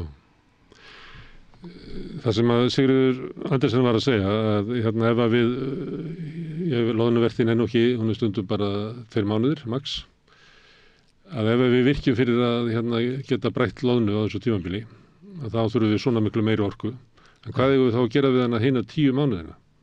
Þannig að það væri þá umfram fjárfesting til þess að mæta þessu og hún segir að það sé bara eðlilegt og ekkert að því að við notum jarðefnaeldsneyti á þessa 2 mánuði því að fjárfestingin í virkjun til þess að uppfylla þarfir loðnubræðslunar 2 mánuði á ári, ekki eins og öll ár, stundum með loðnubræðslur, það var að það sé bara eiginlega glórulaus hugsun. Já, ég er bara alveg sammála henni það. En þetta er ríkjandi hugsun, Bjarni. Þú heyrir þetta bara í allstað að tala þetta eins og bara sannindi. Já, það er þannig. En allar bræðslur vita það að það er fá rafmagni nánast á gjafvirði þegar það gefst og þess vegna breyttu yfir í rafkatla en þau geta gripið til olíunar þegar að svo árar sem auðvitað miður að sjálfsögðu. En að virkja þannig að verði aldrei rafmagnskortur í landinu, það er ekki skynsamlegt. Nú á meðan við seljum meira rafmagn en við getum framleitt, að þá verður orkuskortur í landinu. Það er bara voðalega einfalt. Já, þannig það sé vandamálið. Við höfum selt og mikið af rafmagninu. Það er ekkit annað. Og hvernig gerist það? Að orkufyrirtækin selja of mikið og koma sér í vanda þannig að þau getur orðið eins og núverandi orkumálastjóri, hún er komin aftur held ég til starfa, eða er á leiðin til starfa. Hún hefur sagt að hætta sér svo að fyrirtækin, venjulegu fyrirtækin og heimilin geti lent í orkuskorti. Já, ég tel það nú ekki vera. Nei. Heimilin taka 5% af rafmagninu. Það þyrfti að slökkva á nokkrum kerjum í hverju álveri fyrir sig til þess að fullnaða þörfum heimilisins. Og draga þá kannski úr framleiðslu þar bara 3% eitthvað. Já, það væri... Það er svo lágar tölur sem er. Já. Það væri fullnægjandi. Hver hefur heimildina til að gera það? Er engin hætt á því að heimilin sé ekki varin fyrir orkuskorti? Það er ekki til lögum sem heimilar að skerða álverin sérstaklega. Nei. Það stendur þvert á móti að það skuli skerða stóriðuna hlutfallslega meðan við alla aðra starfsemi í landinu. En ef að neyðin blasti við þá er ég ekki nokkru vafa að það eru sett bara sérlög heimil til að skerða stóriðuna. En ættu við ekki bara að gera það sem fyrst? Að setja lögin? Ég bara veit það ekki. Ég er ekki lögfræðingur. Nei. En þú heyrði það að Halla Hrund var að tala um þetta, mikilvægi þess að það yrði, heimilin yrðu varin og í hennar málflutningi var svona gagnrýni á markaðsvæðingu orkukerans. Já. Já. Þessi orkustefna sem við höfum flutt inn, að hún kannski hendi okkur ekkert sérlega vel, að svo stefna sem við höfðum hérna, þessum að raforkuverin og hitaveituna voru byggðar upp á félagslegum grundvelli og þjóðhagslegum grundvelli eins og við fórum yfir áðan með því að taka hér inn álver til þess að tryggja uppbyggingu kerfisins í held til þess að veita okkur meira öryggi. Að það kerfi hafi eiginlega verið betra heldur en markaðsvæðingin. Já, það má segja það var þannig að Landsvirkjun hafði einokun á rafmagnsvinnslu fram til 1. júlí 2003. Eftir það gat hver sem er virkjað ef hann hefði allar heimildi til þess.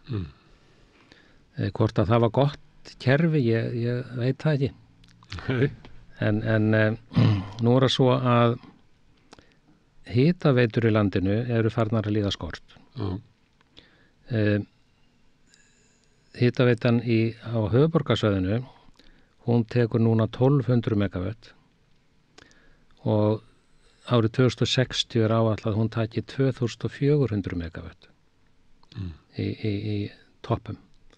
Það nemur 3,5 Kárahnjúkavirkjun. Alveg gríðarleg þörf. Öll háhitasvæði á Reykjanesi sýnist mér að vera á leik næstu 100-200 árin. Þessi of áhættu samt að virkja þar. Ekki það vantar ekki hitan? Ég geri ráð fyrir því. Það var ekki verið að gera eitthvað samning daginn virkjun á Krísuvíkursvæðinu? Jú. Það er endar mikið þrifamál og þar væri þá að leggja svona spena til Suðurnesja. Aðalega myndi þetta vera til þess að sjá syðri hluta höfuðborgarsvæðisins fyrir heitavatni. En ef að heitavatnið þrýtur á Suðurnesjum eða verður eldsumbrot undir stöðunni í Svartsengi, þá getur tekið mjög langan tíma ef það yfir höfuð hægt að koma upp nýrri virkjun. Reykjanesvirkjun, þar er mjög þunnur grunnvatnsspegil og spurning hvort það væri yfir höfuð þetta vinna þar. Þannig að þetta yrði mikill vandi. En að hafa varaspenna frá Krýsuvík, það væri Hvað kallar varaspenni? Hvað er það? Ég segi nú bara það tengingu inn á Suðurnesin, inn á Keflavík og öll, og það er nóg að tengja inn á stofnlögnina sem að fæðir þá öll Suðurnesin. Það er þá bara hitaveita, það er ekki verið að sækja heitt vatn til þess að búi til rafmagn og heitt vatn? Nei, bara hitaveita. Bara hitaveita. Og ættum við ekki að gera meira af því, því að áherslan hefur verið svolítið að því að það uppgötaðist þarna við Nesjavelli ekki, að þetta búið til mikið rafmagn. Já. Þá er svona áherslan að vera flustangað að búa til bæði rafmagn og heitt vatn á leiðinni með miklum tilkostnaði en kannski hitaveitan er náttúrulega miklu minni fjárfesting. Nýtni háhita til raforkuframleiðslu eingöngu er bara 13%. Þannig að það er gríðarleg sóun á orku. Blönduvirkjun, hitaveita og raforkuvinnsla er með nýtnina 53%. Þannig að sjálfsögðu... En hitaveitan ein? Hún er nú eitthvað herri, ég bara veit ekki, alltaf það sé ekki kannski 60-70%. En það skynsamlegasta er að nota afgangsvarman til að framleiða rafmagn. Að það sé eingöngu afgangsvarmi sem að fyrir rafmagnið, en í fyrsta sæti sé hitaveitan sjálf. Þá ertu að tala miklu minni virkjanir eða svona öðruvísi virkjanir heldur en Hellisheiðar virkjanir? Já, bara öðruvísi. Það sem að áherslan er lögð á heita vatnið og raforkuframleiðslan sé bara eins og önnur nýting á affallsvatninu sem getur verið notað í garðrækt eða hvað sem er. Já. Það sé svona hliðarafurð. Það er hliðarafurð og það fellur alltaf til eitthvað að gufu við háhita nýtingu á háhita svæðum. En við vorum að tala um markaðsvæðinguna að því að manni virtist sem að Hallar Hund væri að gagnrýna stefnuna og við ættum kannski að setjast niður Íslendingar og velta fyrir okkur hvernig við ættum að nýta auðlindirnar okkar og ekki síst orkuauðlindirnar til lengri tíma eins og henni væri svona uggur í henni að þetta væri svona sjálfkrafa ykkur lesti á ferðinni svipað og ég heyri alveg hjá þér.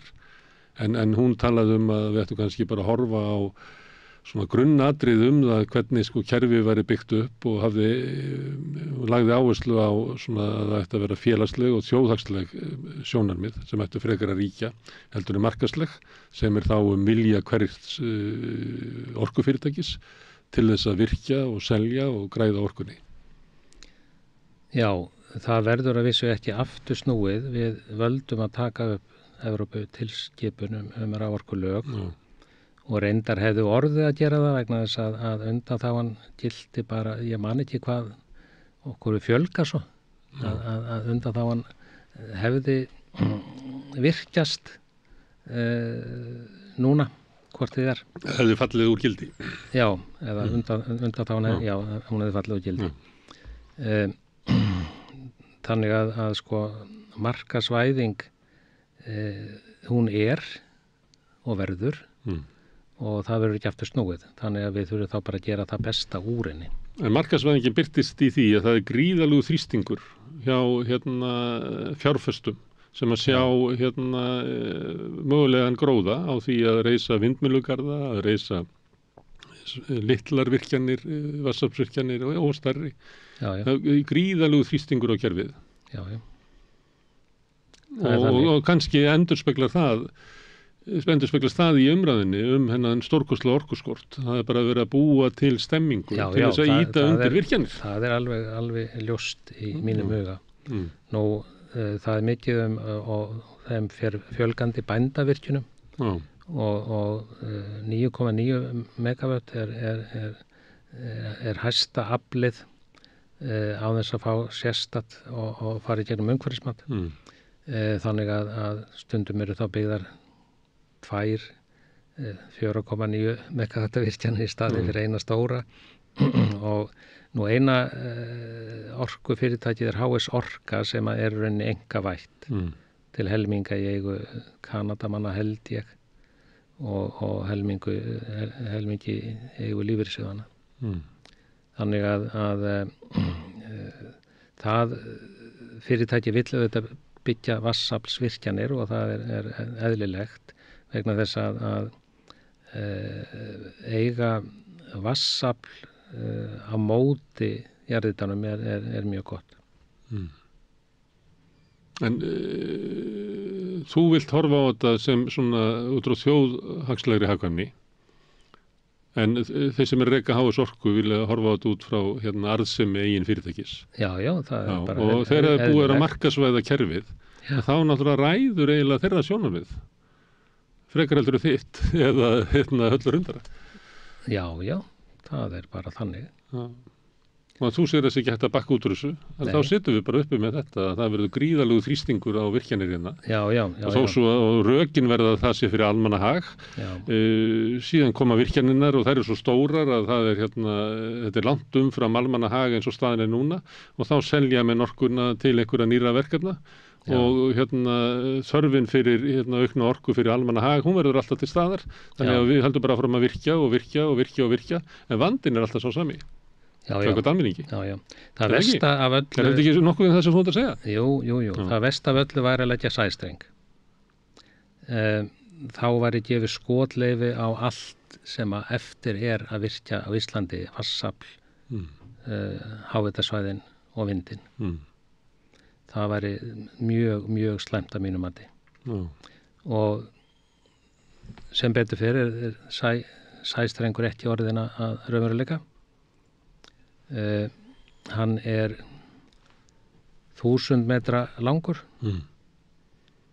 Hann fennir á 1000 metra dýpi og hann á að bera 1000 megavatt og allt í allt fjárfestingin sem að þyrfti til í virkjunum og öllu öðru er þið sennilega 1000 milljarðar.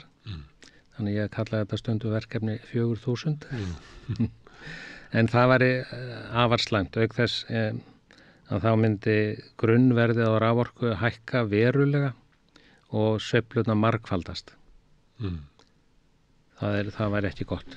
Þegar í þessum gera, þetta með sæstrengin, á sama tíma og kannski orkukrísan í Evrópu á einhverju tíma gerði kannski þessa fjárfestingu líklegri. Á móti kemur að orkukrísan flýtir fyrir þróun á sólarsellum og vindi og öðru slíku, þannig að kannski þörfin fyrir það að Evrópa þurfi á orkunu okkar að halda og við getum náttúrulega ekki uppfyllt þarfir Evrópu fyrir orku, við erum svo langt í frá að þótt að við stundum upplifum að við séum einhvern góðsinn land orkunar að þá í samanburði við stærri samfélag þá er það ekki þannig. Bara fráleitt. Þannig að er ekki bara, má ekki frekar segja að sæstrengurinn sé að fjarlægast okkur frekar en heldur en að nálgast? Jú, sem betur fer. Verðfall varð mikið og þannig að Landsvirkjun er hægt að tala sæstreng eins og staðan er í dag. Ok, en ef að þú metur það sem þessi þjóðhagslega væri hagkvæmari fyrir okkur að anda með nefinu. Já, ég geri það. En þau sjónarmið, af því að Landsvirkjun er til þess að rekin bara með viðskiptalegum sjónarmiðum. Öll orkufyrirtækin eru það líka. Og við erum búin að fallast á það að uppbygging orkugerans eigi að vera út frá viðskiptalegum sjónarmiðum. Hvað er það sem að getur stoppað það? Að þeir sem að vilja reisa vindmyllugarðana fái sínu fram. Því að mér sýnist ekki, rammin í regluverkinu, hann er fyrir þá, þjónar þeim. Stjórnmálinn þjónar þeim. Ætlar þú bara að vera með landvend út á götu með mótmælaspjald? Ég meina, er almanna... Nei. Hvar er rödd almannahags í þessu? Það stefnir samkvæmt ítrustu áætlunum. Að þá stefnir í að það verði hér 1000 vindmyllur sem framlaði 3.000-4.000 megavött að rafmagni og hver þeirra er 150-250 metra há og hver vill skoða ósnortin víðerni á landi sem er með 1000 vindmyllur og loftið er tært hér og það sést mjög langan veg. Ég hef skoðað vindmyllur í Danmörku, þar er alveg flatt og maður sér ekki fyrir en alveg komið að þeim. Jafnvel 100 maður byrjar stundum að heyri þeim sko. 200 metra. Það heyrir í ykkur svona skringilega Já. Svo er annað líka að hvar á að fá varaafl þegar að vindurinn blæs ekki og ég held að Landsvirkjun hafi gefið það út að hún muni ekki selja úr sínum lónum, sko lón eru fullkomin á móti vindorku nema til eigin vindmyllugarða. Þannig er það núna. Við tölum svona einkavæðingu og fleira. Við erum með rétt hjá er Landspítalinn sem er með gjörgæsludeild og bráðardeild og fleira. Svo erum við með í Ármúlanum og víðar erum við með svona skurðstofur sem að hafa ekkert upp á að hlaupa ef eitthvað klikkar og þess vegna er sjúklingandi bara sendið niður á Landspítala ef eitthvað fyrir úrskeiðis. Þannig að dæmið er svipað í vindmyllunum að ég er með vindmyllugarð en ef það er logn þá er ég með samning við einhvern að selja nú rafmagn og ég hef ekkert rafmagn að selja. Eins og kerfið er núna, ef við tökum mið af heilbrigðiskerfinu, að þá munum stjórnvöld bara segja Landsvirkjun að bjarga honum. Eins og þeir bjarga læknunum sem eru með skurðstofur út í bæ. Já, sko Landspítalinn er með varaafl.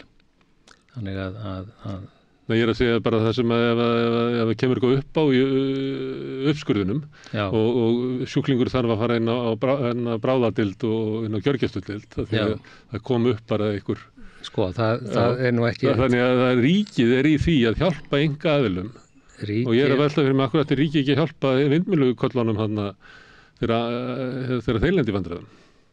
Já, ég tel að það verði nú ekki gert. Þeir verða að býta það súra epli. En rafmagn verður ekki skyndilega tekið af skurðstofum út í bæ. Nei, ég var ekki að tala um rafmagn, ég var að tala um hvernig ríkið tryggir einkaaðilum að geta staðið í sínum rekstri með því að taka þeir einhver áföll verða.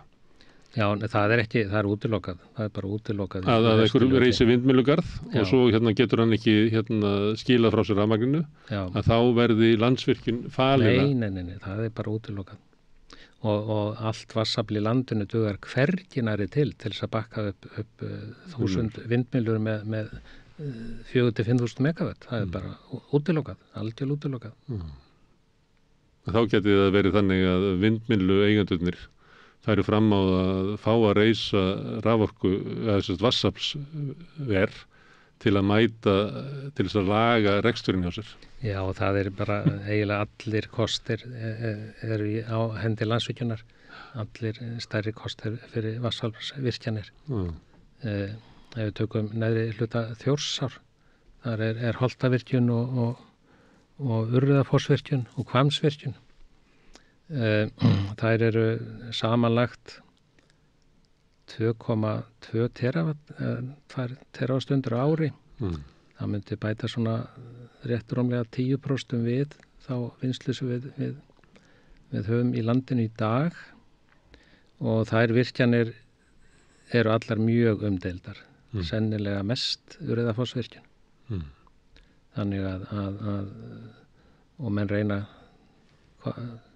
ansi mikið til þess að koma vekk fyrir að Hvammsvirkjun verði byggð, sýnist mér. Þannig að það verða miklar og harðar deilur alla virkjanir í neðri hluta Þjórsár. Sama er það með háhitasvæðin. Að háhitasvæði byggð eru í Mývatnssveit og Hengillinn. Þar verður harður slagur hvert nýtt háhitasvæði sem á að virkja. Og eðlilega. Þannig að við eigum ekki næga orku? Ekki til þess að sjá Evrópu fyrir rafmagnið, það er náttúrulega alveg ljóst. Við gætum aukið kannski 50% þá vinnslu sem eru með í dag án mikil skaða farið úr 20 terafstundum upp í 30 terafstundir myndi ég áætla. Allt umfram það gæti valdið miklum spjöllum. Og við eigum að nýta þá orku í smáum skrefum. Já. Því að hættan við að taka stærri skref verður svo að þú bætir bara við nýjum kaupendum inn í til þess að fjármagna framkvæmdina. Já. Og þá selur þau fyrirfram til langs tíma. Já. Og leysir þar með þetta ekki vandan sem þú lagðir að stað með sem var að mæta aukinni orku, svona almennri orkuþörf. Nei. Ég heyri ekki að stjórnvöld sé að ræða út frá þessum forsendum. Ég heyri bara mikinn þrýsting á því að leyfa virkjanir, leyfa vindmyllur. Já, það hefur verið gríðalegur áróður frá öllum orkufyrirtækjum og líka Landsneti frekari virkjanir og til skamms tíma ekki frá Orkuveitunni. Og þetta hefur einmitt, tónninn hefur verið sá að heimilin í landinu sé hættu nema það sé virkjað og virkjað og virkjað og virkjað. En það stendst ekki? Nei, það tel ég ekki. Og þótt þú takir inn rafbílavæðinguna? Já, eins og ég sagði að 200.000 rafbílar, þeir nota 3% af því rafmagni sem framleiddir í dag. Trukkarnir þegar þeir kom inn? Þær munu nota álíka mikið og 200.000 rafbílar. En við erum ekki komin þangað. Við vitum ekki hvernig það verður. Nei. Sumir segja að það verður ekki gert nema að verði eitthvað svona vetni eða rafeldsneyti eða með einhverjum slíkum hætti. Það verður ekki gert með rafvélum inn í bílunum. Já, vetnið er það er afar léleg nýting. Þá erum við kannski komin í tækni sem það er ekki búið að finna upp þessu tækni sem að mun tryggja það að trukkarnir og skipin fari yfir af jarðefnaeldsneyti. Já, það eru til núna flutningabílar sem eru eingöngu með rafhlöður og þeir komast 300-400 kilometra held ég, en þeir eru mjög dýrir og þetta er svona hálftíð tilrauna starfsemi enn sem komið er. Og kannski ólíklegt að það verði niðurstaðan að þeir beri allar þessar rafhlöður með sér, að þessi líklegra að það verði einhvers konar hreint eldsneyti, svona rafeldsneyti, eitthvað svona. Já, vetnið er mjög slæmi kostur því að það er svo gríðarlegt tap í því. Búða til. Já. Það þarf að þrýsta því upp í 700 bör og í hverju þrepi er alltaf orku fall, nýtnifall. Þannig að vetni held ég kom ekki til greina. Það er þá rafdísill eða rafeldsneyti sem eins og ég segi þróunur ekki komið þangað að sé hægt að gera það með neinu skynsamlegu viti. Þannig að við höfum alveg tíma til þess að velta þessu fyrir okkur. Vegna þess að lausnirnar liggja ekki alveg á borði. Þeir sem að vilja ýta á miklar virkjanir núna eru raunverulega að leggja það til að við virkjum og seljum stórnotendum þá orku sem er framleidd í þeim virkjum. Já, eins og þetta horfið mér, þá er það eina leiðin, eða þú ætlar að, eins og ég segja, að selja stóra blokk, þetta nú kallaða blokkir af rafmagni, þá verður það eingöngu gert með langtímasamningum. Bjarni, takk fyrir að koma hingað og spjalla orkumanni. Já, takk sömuleiðis. En ég sitt hérna áfram og ætla að reyna að skilja þetta samfélag sem við lifum í. Næsti kafli er eftir augnablik. Fjárhagserfiðleikar eru afgerandi meiri hjá eflingarfólki en öðrum á vinnumarkaðnum. Hvernig getum við réttlætt það? Efling stéttarfélag. Barátta fyrir betra lífi. Þarft hann að tala borgarfulltrúa. Borgarfulltrúar Sósíalistaflokksins eru með viðtalstíma alla mánudaga klukkan 13:30 til 14:30. Það þarf ekkert að bóka tíma, endilega kikið við í Bólholt 6, 105 Reykjavík. Allir þættir samstæðvarinnar eru fáanlegir á öllum helstu hlaðvarpsveitum.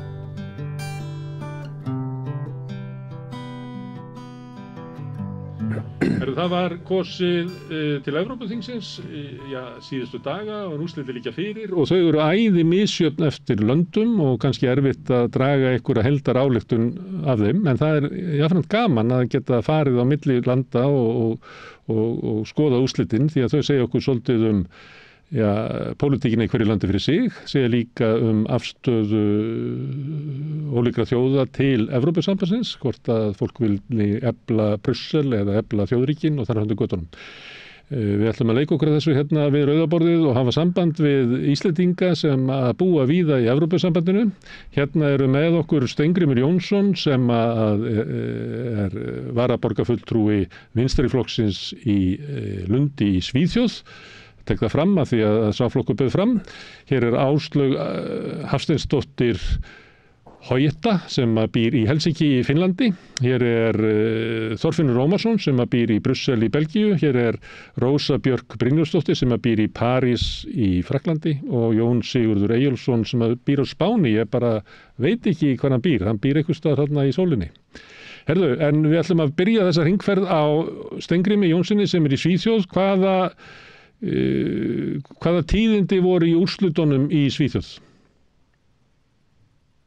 Já, þetta voru merkileg úrslit að mörgu leyti. Reyndar maður byrja á því að segja að kosningaþátttakan var með minnsta móti 50,7%, hún var 55% fyrir 5 árum og það voru væntingar að það yrði betri þáttaka núna sem gekk þó ekki eftir. En stóru tíðindin eru þau að það er vinstri flokkurinn og umhverfisverndarflokkurinn sem eru sigurvegarar kosningana.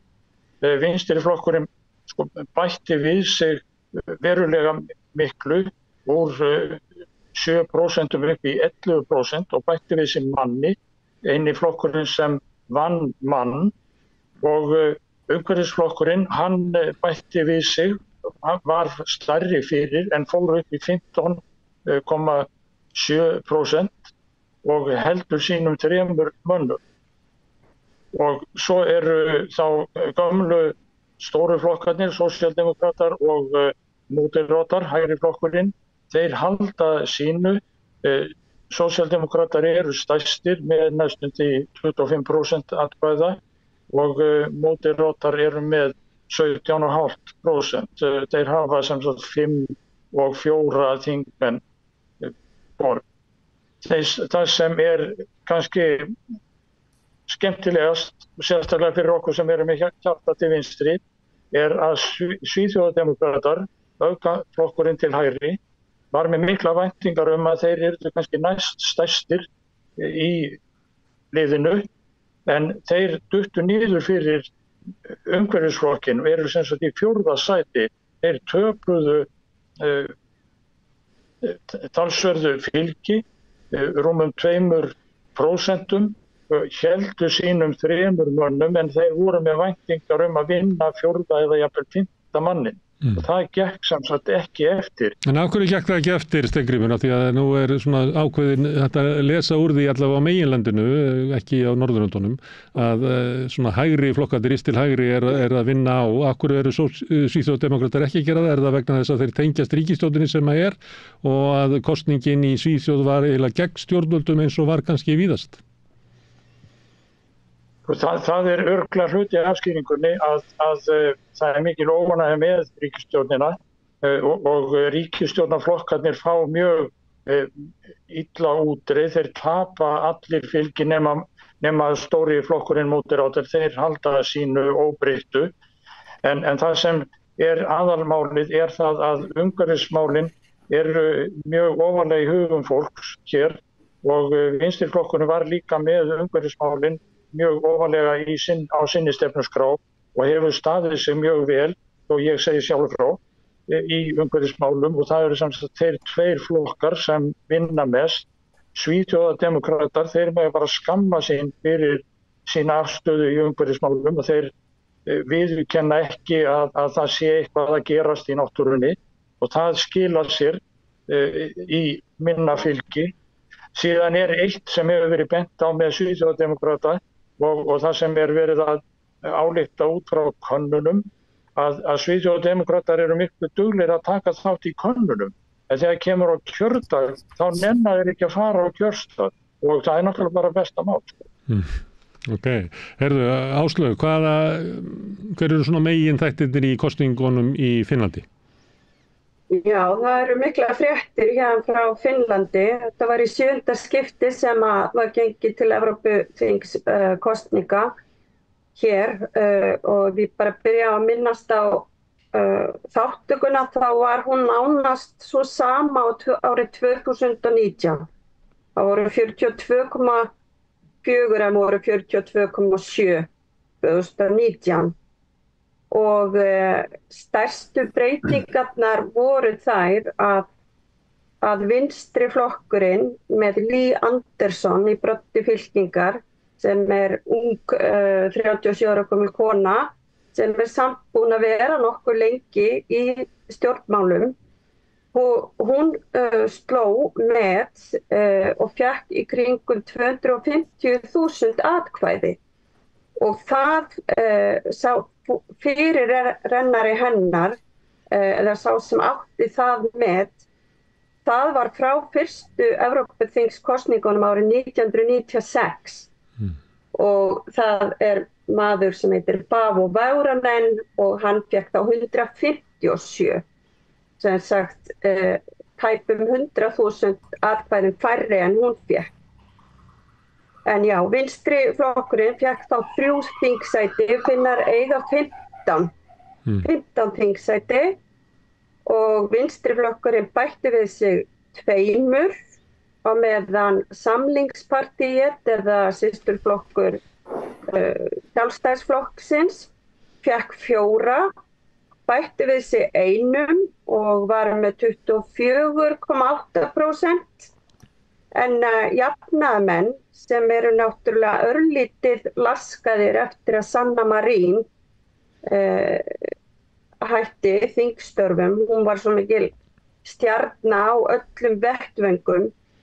Þeir reyndar héldu 2 þingmönnum sama fjölda og síðast en örlítið lækkaði fylgi og þeim var greinilega brugðið þegar var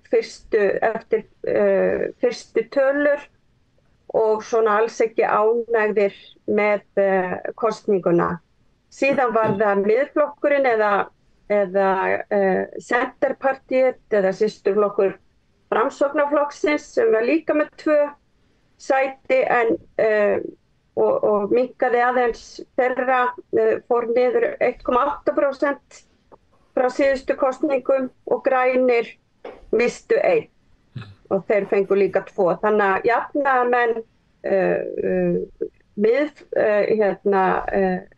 miðjuflokkur eða systurflokkur Framsóknar og grænir eru allir með 2, vinstrið með 3 og hægri flokkurinn með 4 og svo kemur að hinni stóru fréttinni sem Sannfinnar eða perussuomalaiset. Þeir mistu 1 en voru í 7,6% og töpuðu 6,2% fylgi frá því síðast.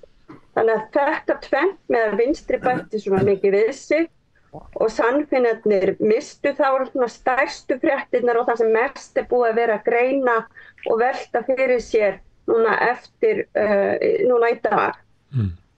Og síðan sænski þjóðarflokkurinn, það sem sagt talsvert lítill flokkur sem mjög oft með í ríkisstjórn og fékk 1 mann eða mannesku og með 6,2%.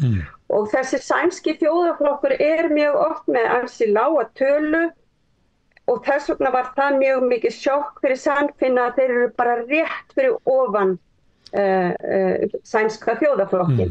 Hver ástæðan fyrir þessu, Áslaug, hver ástæðan fyrir þessu að mista hægrið nær ekki árangri í Finnlandi? Eru þið bara búin að ná of miklum árangri á undanförnum árum og bylgjan að sjatna eða hvað í gangi? Já, ástæðan mögulega að þeir eru nú í ríkisstjórn og þeir eru náttúrulega, voru alltaf, það var eiginlega alltaf þannig að það var verið að reyna að koma í veg fyrir að þeir gætu verið fengju sæti í ríkisstjórn þegar ríkisstjórnarmyndanir hafa verið í gangi. Þá var öllum brögðum yfirleitt reynt af öðrum flokkum til þess að koma í veg fyrir það. En núna síðast þegar að hægri flokkurinn, Samlingspartíð, var sigraði og fekk umboð, þá höfðu þeir svo lítið val. Þeir gátu ekkert verið, það voru þá fáir sem vildu vinna með hægri flokknum hér, þá ég við systurflokk Sjálfstæðisflokksins, eins og Samlingspartíð. Þannig að þeir urðu eiginlega bara að taka dansinn með Sannfinnum. Og nú mjög mikil óánægja með ástandið hér. Það kreppir að hjá fólki, þannig að það eina ástæðan, það verið að refsa þeim og svo annað kannski líka hvaða fólk fer og kýs í Evrópuþingskosningum.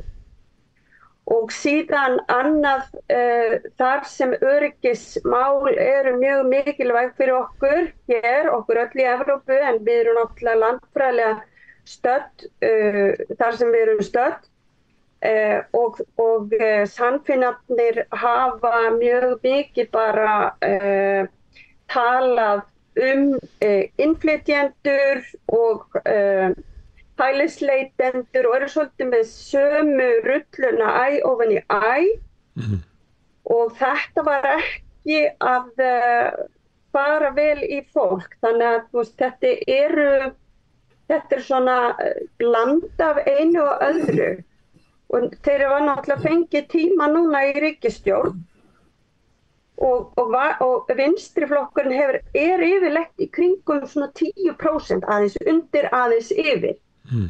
En það sem að greinendur hafa verið að segja í sambandi til dæmis við forsetakosningarnar sem voru núna á síðasta ári, þar sem að voru verið með 2 umferðir og í seinni umferðinni þá var græningi og svo frá systurflokk Sjálfstæðisflokksins eða sérst hægri flokkur, sérst Alexander Stubb og Pekka Havíðsdóttir. Og síðan ef við hugsum hverjir studdu Sönnu Marín þegar hún var, hvenær var það, 2021, þegar hún var kosin að það fylgi sem færi sig svona á vinstri blokkinni, sem þá að fór núna til Líf Andersson og vinstri, en var kannski baki græningum í forsetakosningunum og svo jafnaðarmönnum í þar síðustu þingkosningum.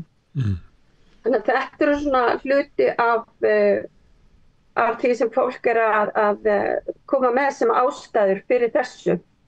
Og svo áhugavert að úr ríkisstjórn Sönnu Marín sem frá 2019 í desember, þá eru 1, 2, 3, 4, 5 Evrópuþingmenn sem hafa voru ráðherrar í hennar ríkisstjórn að fara á Evrópuþingið.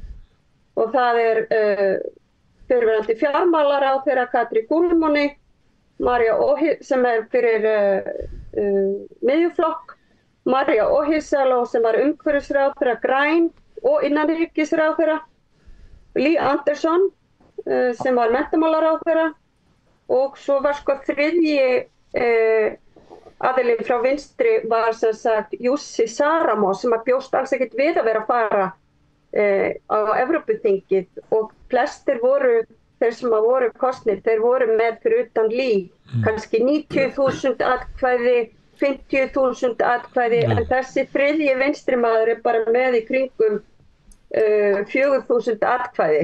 Og hann bjóst ekkert við þessu. Já, maður heyrir bara íslenska stjórnmálamenn vera að hlusta á þetta og hugsa kannski ættum við að gangi í Evrópusambandið því þetta náttúrulega frábærlega góð svona framhald á ferli sínum að geta farið á Evrópuþingið.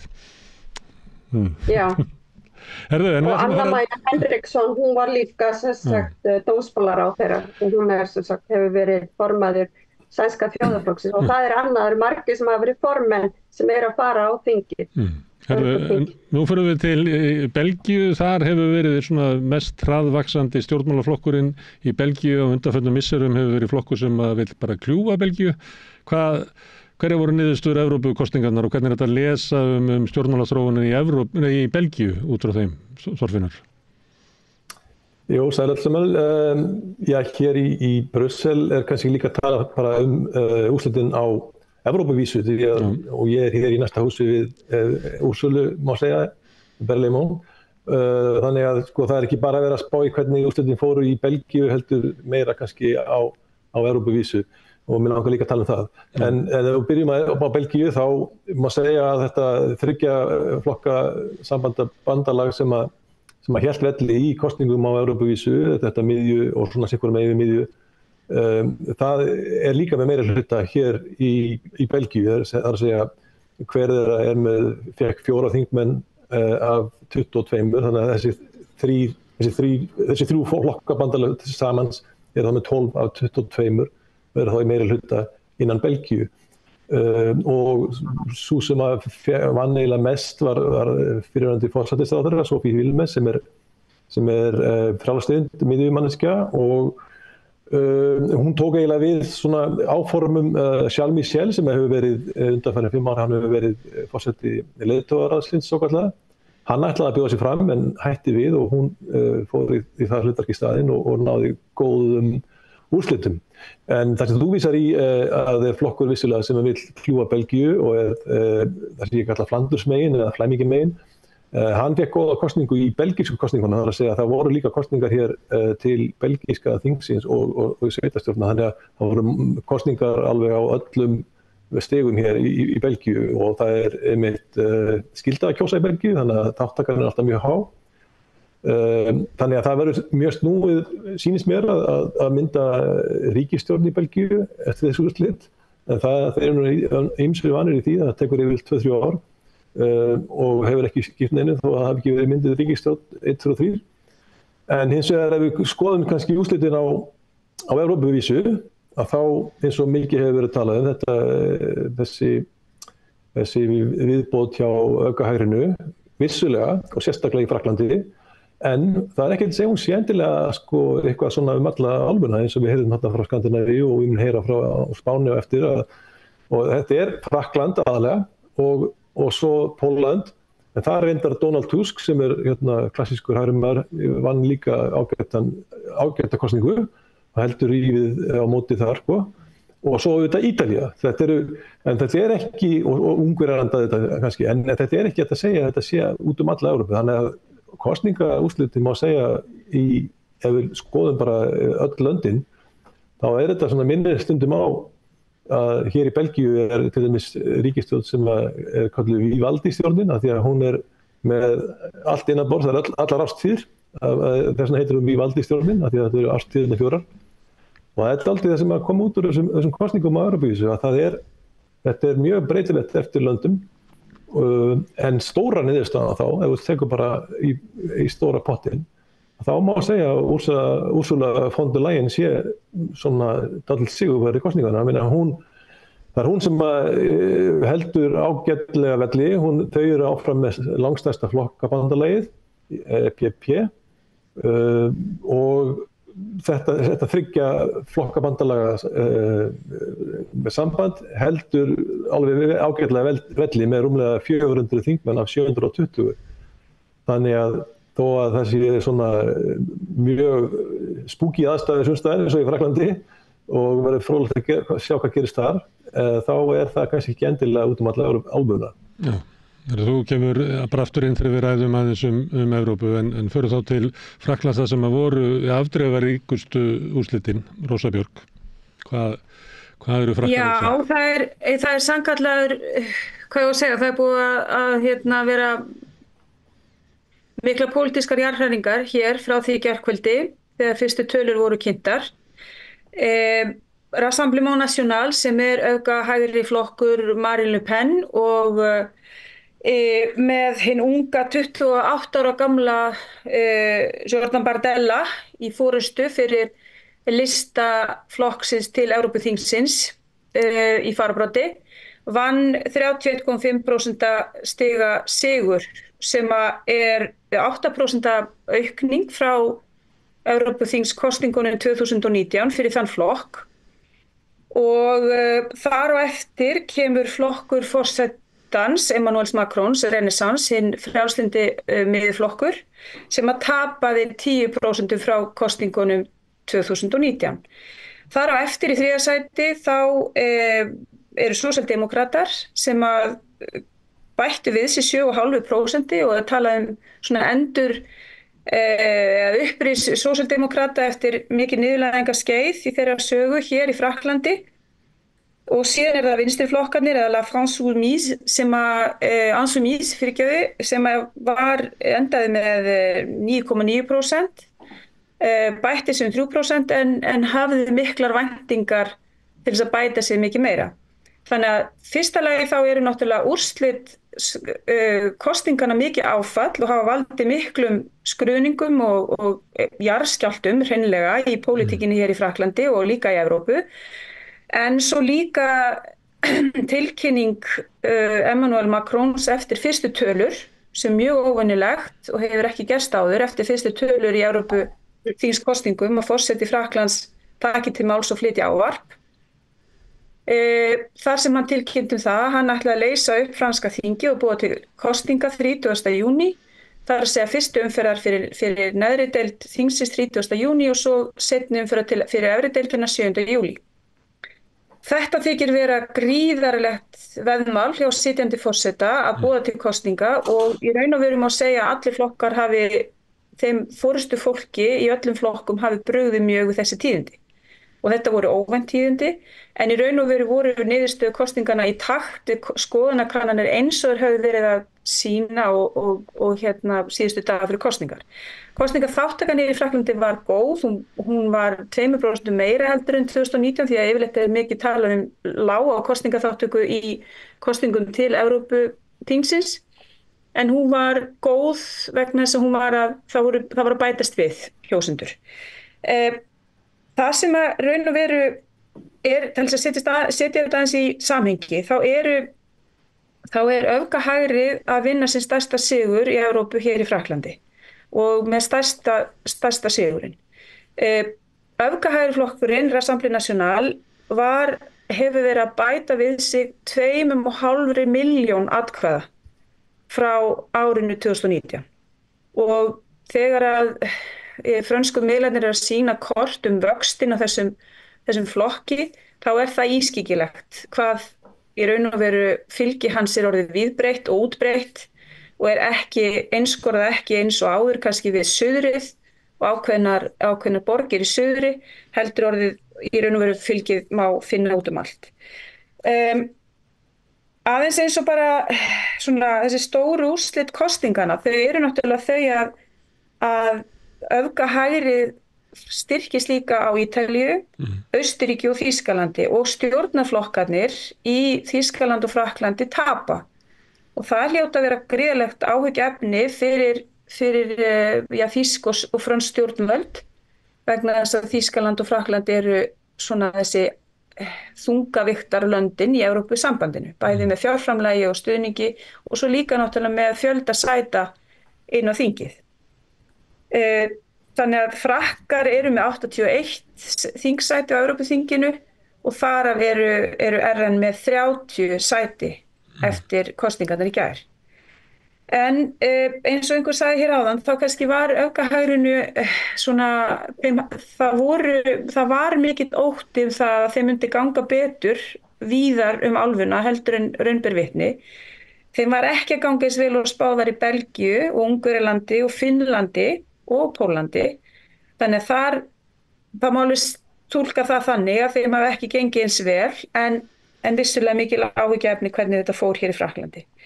Það sem hefur verið síðan að gerast í dag eftir niðurstöðu kosningana í gærkvöldi og tilkynningu frá Frakklandsforseta er að nú hafa raddirnar nauðsynlegt samstarf flokkana vinstramein við miðju og frjálslyndu miðjunar saman með græningum til þess að aftra því að viðlíka sigur öfgahægrisins vinnist í þessum kosningum eftir 2-3 vikur, 3 vikur, að þær raddir hafa verið að óma hér alla miðla það að nú verði þessi flokkar að taka höndum saman. Það búið til eitthvað svona hræðslubandalag, Rósa, búið til hræðslubandalag. Mér langar að spyrja einu, að því að þetta svo óvanalegt hljómar það að Macron búið til kosninga með skömmu fyrirvara. Líklega hefur hann verið búin að ákveða þetta áður út frá skoðanakönnum. Hvað gengur honum til með þessu? Hvaða niðurstöður hann að sækjast eftir? Já, hann náttúrulega sækjast eftir því að hræða fólk og segja, gjörðu svo vel, ef að þetta það sem að þjóðin vill, þá fáið þér tækifæri til að sýna það í verki. Að hann sé eiginlega eina mótvægið við stórsigur Le Pen? Já, eða þá í raun og veru, þetta snerti náttúrulega ekki hans eigið embætti, hann á eftir 3 ári embætti. Nei, ég meina hann vill líklega fá þing sem að hans menn sé á þinginu, þannig hann geti náðu meiri hlut á þinginu. En máli að staðan á franska þinginu hefur verið gríðarlega erfið núna síðustu 2 árin, vegna þess að flokkur forsetans ekki með meirihluta. Þannig að ríkisstjórnin hefur átt í gríðarlegum vandræðum með það að koma málum í gegnum þingið. Þannig að þetta líka leið þjónum til þess að hrista upp í þinginu og freista þess að ná einhvers konar meirihluta í gegnum bandalög Renaissance, hans eigins flokks og kannski saman við sósíaldemókrata sem voru að styrkja sig. En að því Áslaug talaði það líka og einhverju fleiri held ég og það að fólk kýs oft öðruvísi í Evrópuþingskosningunum heldur en í þingkosningum. Og það líka ákveðið hluti af þessu veðmáli. Að þetta áfall sem við erum að standa frammi fyrir með þessum gríðarlega mikla sigri öfgahægrisins hér í Frakklandi, að það verði til þess að kjósendur sjáu að það kannski gangi ekki alveg á landsvísu. En það sem hefur kannski drifið þennan sigur áfram eru nokkur atriði, við má bara aðeins koma inn á það. Það er bæði óánægja með ríkisstjórn Macrons, það eru þessir svokölluðu gleymdu kjósendur sem eru í minni bæjum og upp til sveita. Það eru mótmæli bænda gegn reglugerðum frá Evrópusambandinu sem voru mjög fyrirferðarmikil hér fyrir nokkrum mánuðum, sem hafa drífa líka áfram þessi úrslit. Og svo þessi 28 ára gamli forystu efni öfgahægrisins, Jordan Bardella, hann mjög vinsæll. Hann kemur mjög vel fyrir og öfgahægri hefur líka verið í raun og veru og Marine Le Pen hefur verið að straumlínu laga flokkinn frá því að vera með þessa áru öfgahægrisins og verið að reyna að gera þau stjórntækari heldur en áður. En það kannski partur af þessari skýringu. Má ég aðeins fara aftur til Þorfinn Sómarsson sem náttúrulega frankófíll og tala ástandi í Frakklandi áður en fyrir til Spánar. Þorfinn, hvað Já, takk fyrir það, því að ég nefnilega bý með annað fótinn í Frakklandi líka og mér langar bara bæta við, Rósa, þetta var áhugavert þú mátt að segja með hvað honum gengur til með þessu Macron og það nefnilega margt sem þetta svona leikjafræði og ég held nefnilega þegar maður hugsa þetta betur og betur að þetta sé nú alls ekki svo vitlaust hjá honum. Auðvitað tekur hann áhættu, það ekki að segja annað, en það hefði líka verið undirliggjandi áhætta að gera ekki neitt. Eins og þú sagðir að þá hefur hann verið með þing, hann hefur hvort ekki verið með meirihluta þingsins bak við sig, þannig að það búið að vera smá vesen fyrir hann. Og ef hann ekki gert neitt, þá hefði hann bara leyft öfgahægrinu að vaxa í rólegheitunum og meira fram að næstu forsetakosningum sem eftir 3 ár. Þar verður hann ekki í framboði sjálfur og ómögulegt að vita hver verður þar fyrir hans eða hans líka hönd. Þannig að núna, ef þetta klikkar hjá honum, annarkvort þá nær hann bara einfaldlega, tökum á þinginu aftur og sendir þá öfgahægrið tilbaka sem svona tapara. Þá er búið að taka það út að þau unnu þessar Evrópukosningar. Nú ef þetta gengur ekki upp, þá fær hann vissulega þennan ungu stjörnu þeirra hugsanlega sem forsætisráðherra og þá verður til þessi svokallaða kohabitasjón sem sambúð forseta á móti forsætisráðherra sem á öndverði meiði. Og þá gæti það gerst að sú sambúð bara dálítið erfið líka fyrir forsætisráðherrann og það getur vel verið að á næstu 3 árum þá yrði bara þetta öfgahægri bara ekki sérstaklega vinsælt lengur og gæti þá bara ekkert unnið næstu forsetakosningar. Þannig að það getur vel verið að hann að hugsaði sko alveg möguleika A og B og báðir eru ekkert slæmir sko. Ég alveg sammála því. Ég held að þetta sé stór hluti af ákvörðun Macron, það að segja að taka frekar áhættu núna heldur en að leyfa þess að malla og leyfa þeim að njóta sigurs og í raun og veru láta stöðuna bara hvað ég að segja, við má sletta bara normaliserast hér, að það sé í lagi að öfgahægri sé orðið svona stórt og þetta sé í raun og veru það sem koma skal. Ég held líka að eitt hluti af þessum pælingum að segja að ef að öfgahægri vinnur þingkosningarna núna þá hafa þau bara 2 ár en ekki 5 ár ef að þau myndu sigra síðan í þingkosningunum. Þannig að það er þá styttri tími og sem þau hafa og ná líklega ekki þá að ná inn þeim málum sem þau vilja og svo framvegis. Þannig að það er þá styttri tími sem að yrði fyrir öfgahægri til þess að festa sig og skjóta sér rótum. Fyrir utan að þá er hann líka að minnka áhættun á því að hér í Frakklandi muni verða forseti, annarkvort á Marine Le Pen eða Jorna Bardella. Þannig að þetta er allt partur af veðmálinu sem er risastórt og margir og mörg eru mjög hrædd við. Ég líka fólk í hans eigin flokki. Forseti þings til að mynda kom út í morgun í fjölmiðla og sagði að það hefði verið hægt að gera aðra leiðir heldur en að fara þessa leið að leysa upp þingið. En í raun og veru held ég að þegar að svona ríki verið búið að settlast í dag að þá muni þetta frekar vera djörf ákvörðun sem að muni hrista upp stöðuna og sýna fram á hérna raunverulega hættu sem að steðjar að frönsku samfélagi. Það er að segja að öfgahægri sé komið til valda. Sem þá að Frakkland muni þróast á svipaðan hátt og Ítalía. Ég bara að því að það sagðir eitthvað normalt eitthvað. Er það normalt að búa til þingkosninga með 3 vikna fyrirvara? Nei, það er mjög óvinnilegt hér í Frakklandi.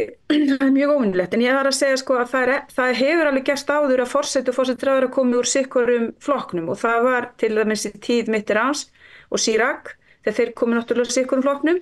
En Mitterrand þegar hann var forseti og var ekki á seinni kjörtímabilinu sínu ekki með þingmeirihluta að þá lagði hann gríðarlega mikla áherslu það að eiga í góðu samskiptum við þingið og þingflokksformaður Mitterrands á þeim tíma var í raun og veru eingöngu í því hlutverki að ná samkomulagi við aðra flokka á þingi til þess að koma málum í gegn og það gekk ágætlega.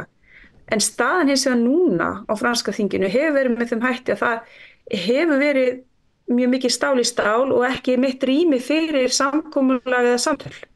Og það er líka hluti af þessi veðmáli Macrons, það er að segja hrista upp í franska þinginu vegna þess að þetta er raun og veru ástand sem að getur ekki kannski átt sér mikið lengri líftíma. Að mál séu ekkert að hreyfast eða bifast af því það er ekkert engin meirihluti. Jón Sigurður, ég ætla nú að fara til Spána til þín. Það er nú engar jarðhræringar sem eru í úrslitunum á Spáni eins og var í Frakklandi.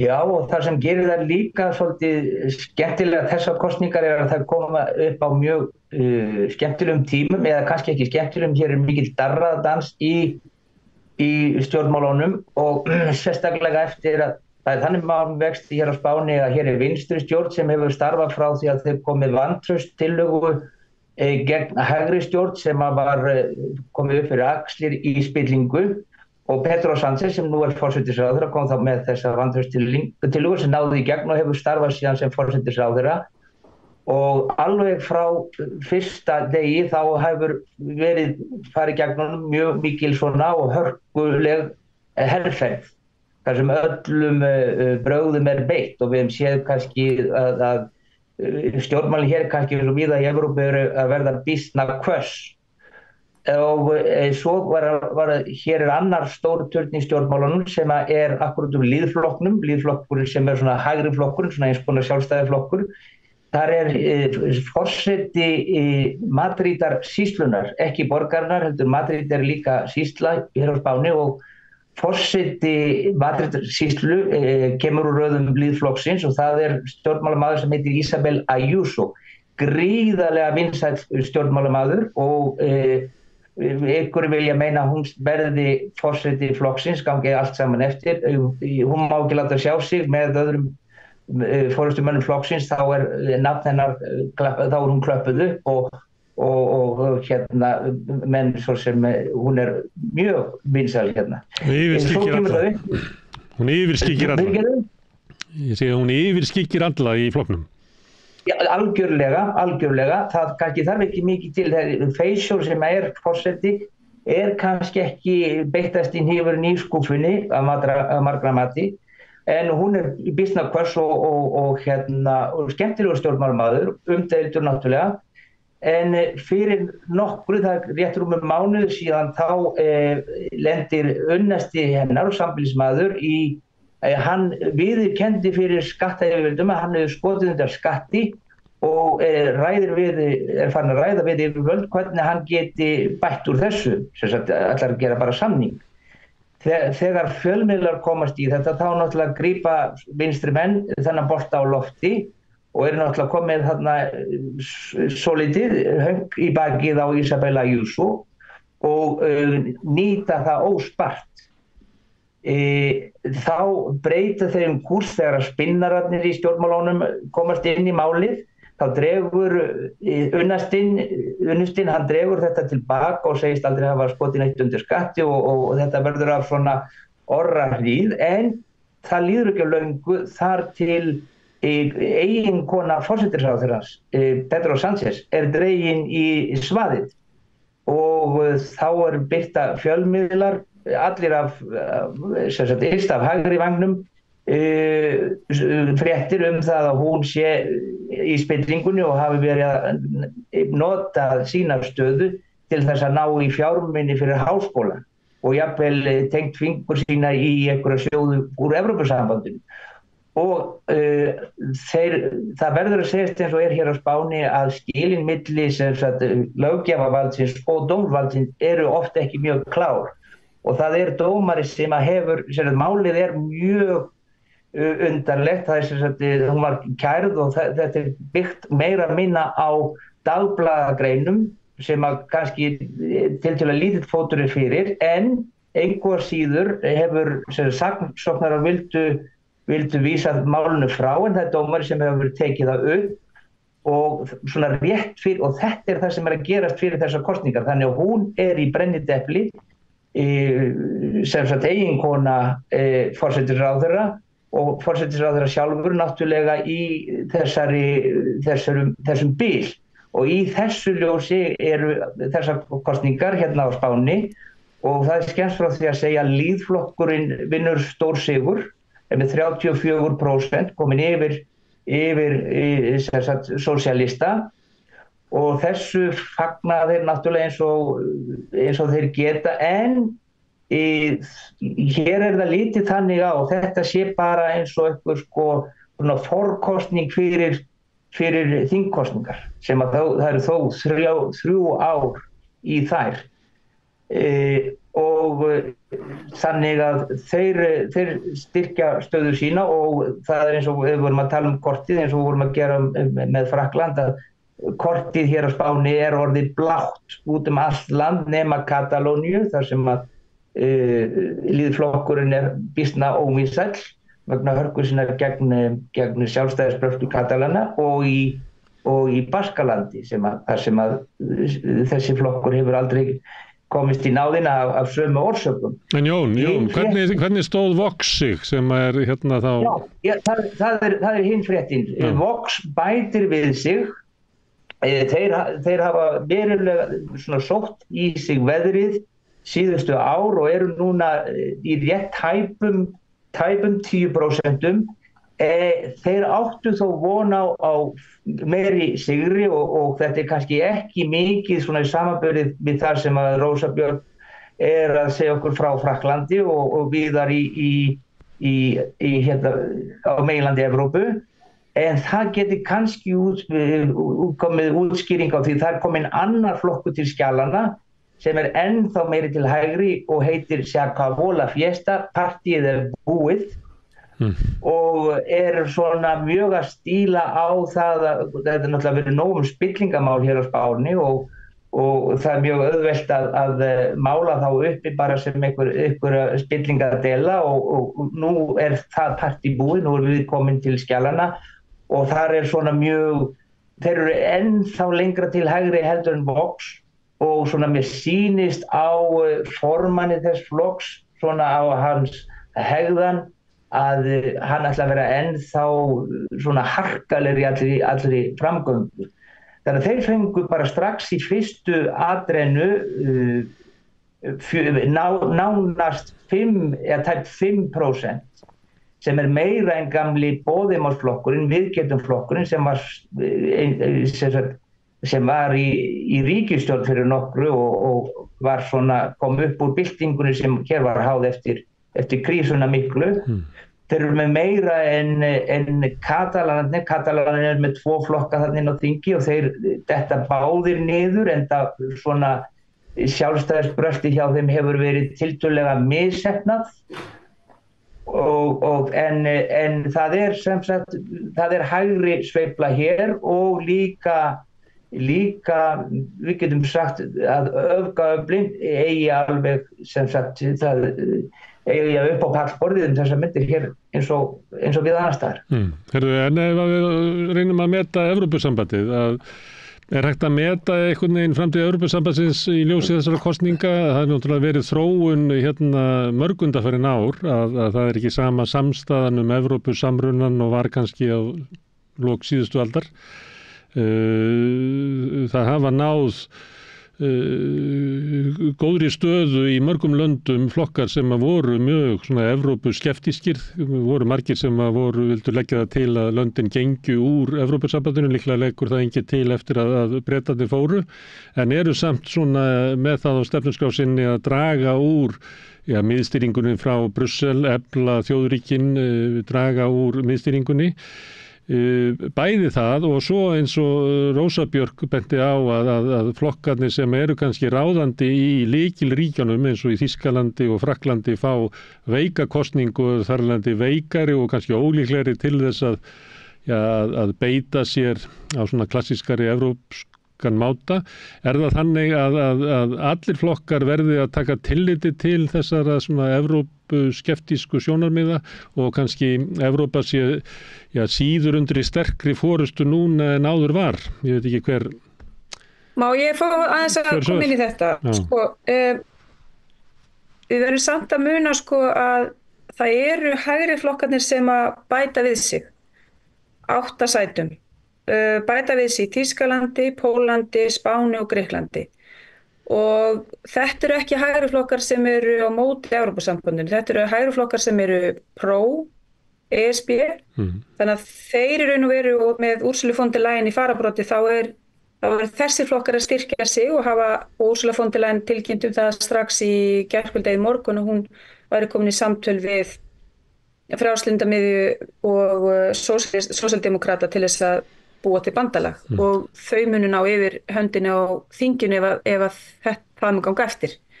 Og þannig að þessi kjarni drifin áfram að hægri flokkunum í EPP, það mun halda því á lífi áfram. En auðvitað með til dæmis með sigri flokks Meloni á Ítalíu og líka því sem að gerast í Þýskaland og Frakklandi þá haf mínu viti verða náttúrulega allir að taka tillit til þess sem að gerast og niðurstöðu kosningana.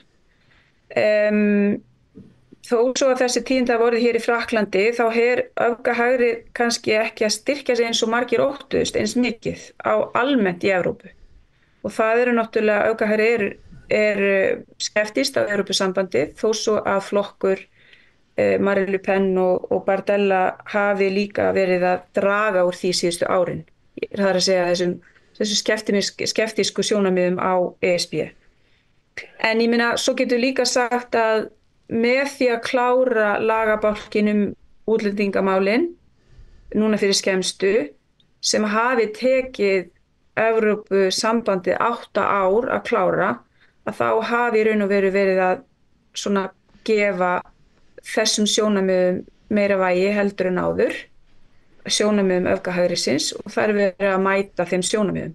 það er bara spurning hvort að það dugi til.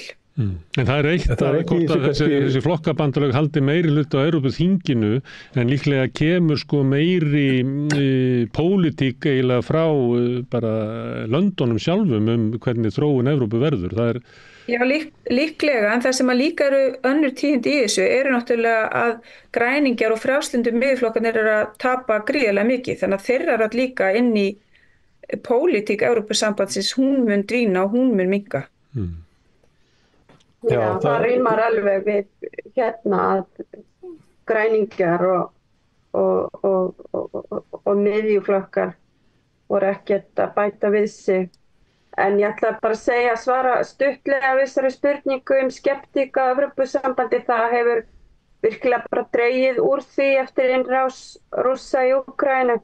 Þannig að það er bara öryggis- og varnarmál sem eru efst í huga og það var líka greint frá því í dag að það er munur á Finnum miðað við aðra Evrópubúa hvaða væntingar þeir hafa til Evrópuþingsins og það hefur sem felst í því að Finnar hafa mun meiri væntingar til Evrópusambandsins þegar kemur að varnar og öryggismál. Þannig að ég held að það sé líka hluti af tapi sannfinnana, mögulega eitt hluti af því. Já, úrslitin í Finnlandi sýna kannski það sem oft eru bent á að það eru öryggismálin sem oft trompa öll önnur. En það er allt öðru sem við í Finnlandi eða til dæmis í Belgíu það sem Þorfinnur það sem langt í rússnesku landamærin.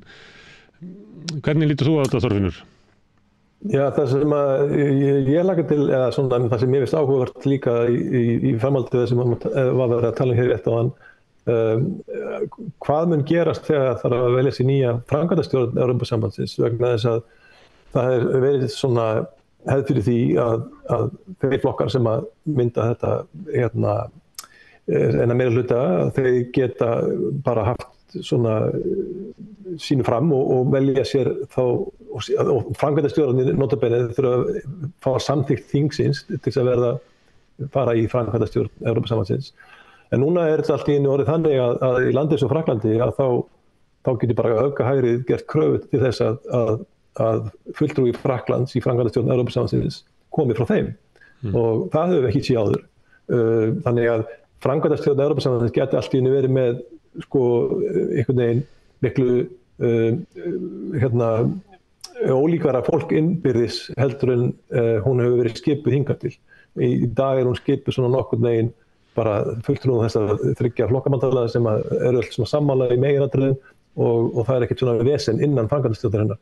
En það gæti vissilega gerst hér í haust og svo þarf að velja sér forseta leiðtogaráðsins og það getur orðið meiri háttar vandræði. Þannig að það er svona álitamál hvernig margt af þessu getur kannski þróast svona ef við lítum fram á haustið.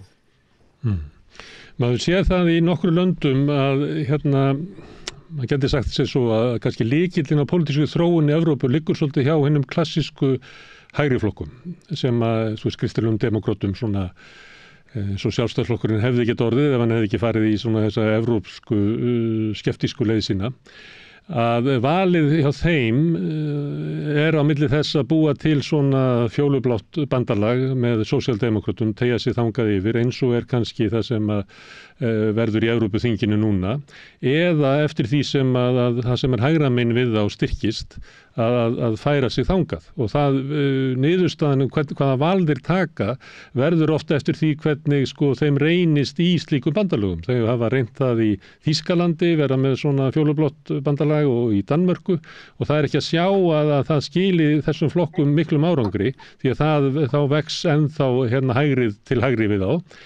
Og það hvort að þau væru til í að spá í það hvort að þessi þróun sem hefur verið í Evrópu undanfarið geti leitt til þess að þessir hefðbundnari hægri flokkar kjósi oftar að taka þá sem eru hægra megin með sér. Þetta átildans við í Spáni, þetta eiginlega leið lýðflokksins að völdum á Spáni að taka þá sem eru hægra megin við sig með í ríkisstjórnir og þetta val sem hefur verið tekið bæði í Finnlandi og í Svíþjóð.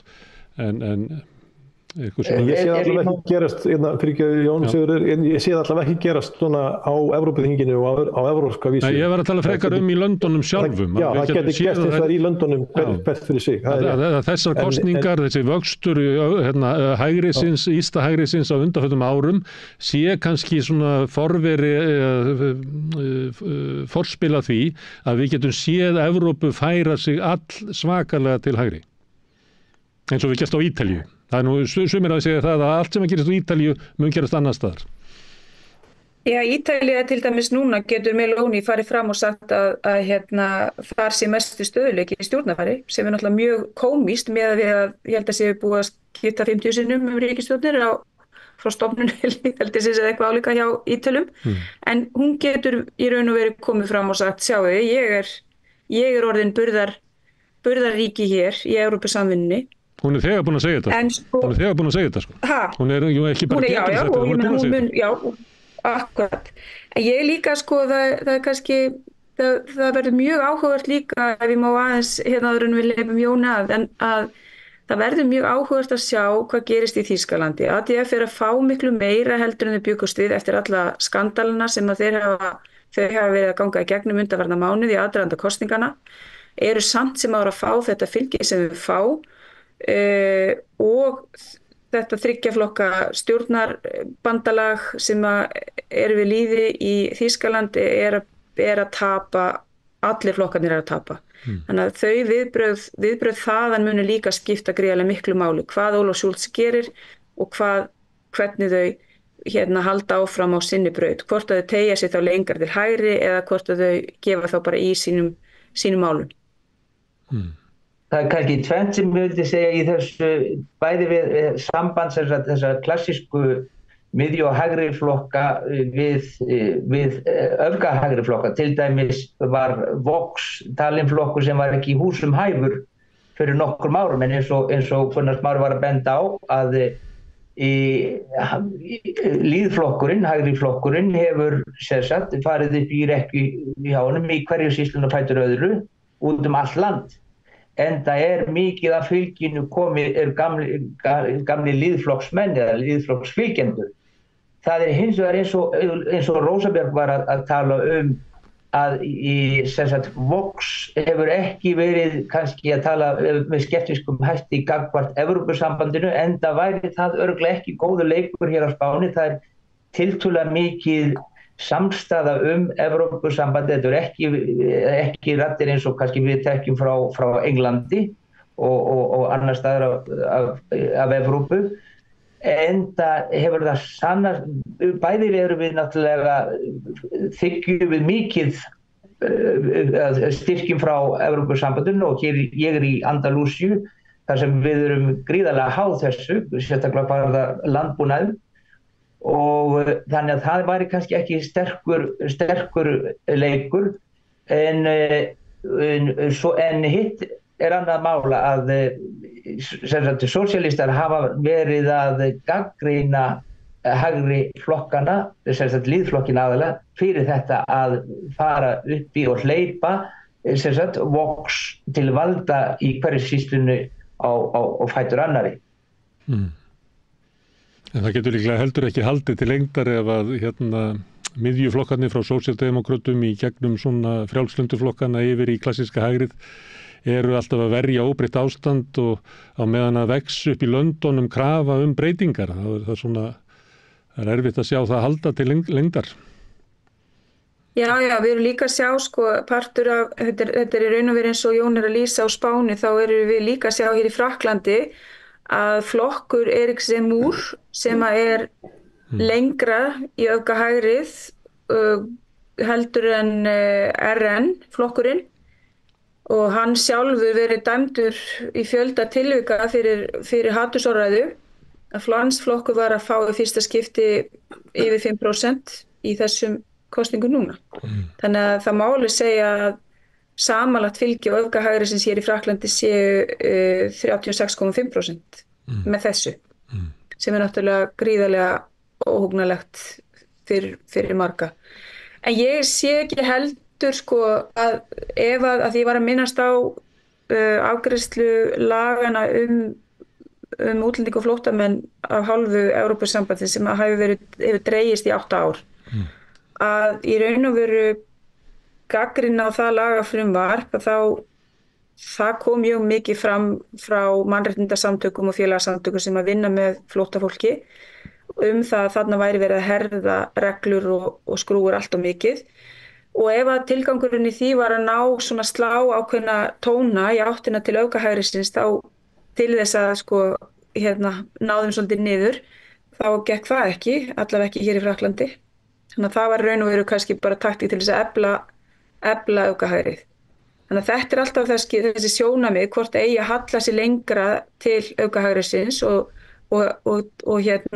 slá einhverja tóna til þess eða hvort eigi að standa fast á rauðlínunni og segja hingað förum við ekki, þarna er ekki hægt að fara. Ég meina við bara nokkru dögum var verið að fagna hér sigri bandamanna á nasistum með 80 ára afmælishöldum hér í Normandí og þar var mjög mikið talað í þeim ræðum sem þar voru fluttar uppgang öfgahægrisins og nauðsyn þess að sporna við því. Og það er síðan svolítið dapurlegt að sjá og nokkur dögum síðar að þá vinni það fullnaður sigur hér í Frakklandi. Já, og Meloni formaður í flokki sem að má rekja beint aftur til flokks Mussolini, reyndar þess sem hann stofnaði þarna í lokin. Þannig er það bara, þannig er staðan í Evrópu. Þannig að staðan í Evrópu allt önnur heldur en þegar það var svona tiltölulega mikill samhljómur frá sósíaldemókrötum í gegnum frjálslynda yfir í klassíska hægrið. Þetta allt önnur Evrópa núna heldur en var kannski 95? Já, algjörlega og ég meina við sjáum það bara það sem gerðist í Frakklandi árið 2002 þegar það kom mörgum mjög óvart að pabbi Marine Le Pen, Jean-Marie Le Pen sem að stofnaði þessar hreyfingur hann komst í aðra umferð í forsetakosningana og það bjóst enginn við því svona fyrirfram að þá var Lionel Jospin sem sósíaldemókrati eða sósíalisti sem hafði verið forsætisráðherra og hann náði bara 3. sætinu og komst ekki í seinni umferðina. En þá snerust allir með Chirac, vinstrimenn líka, þó að Chirac hafi verið hægri maður og hann fekk bara mesta kosningasigur sögunar, 82% á móti 18%. Þetta myndi aldrei gerast í dag, sem sýnir bara hvað það er búið að normalisera raun og veru öfgahægrið, að það er orðið hluti af flórunni.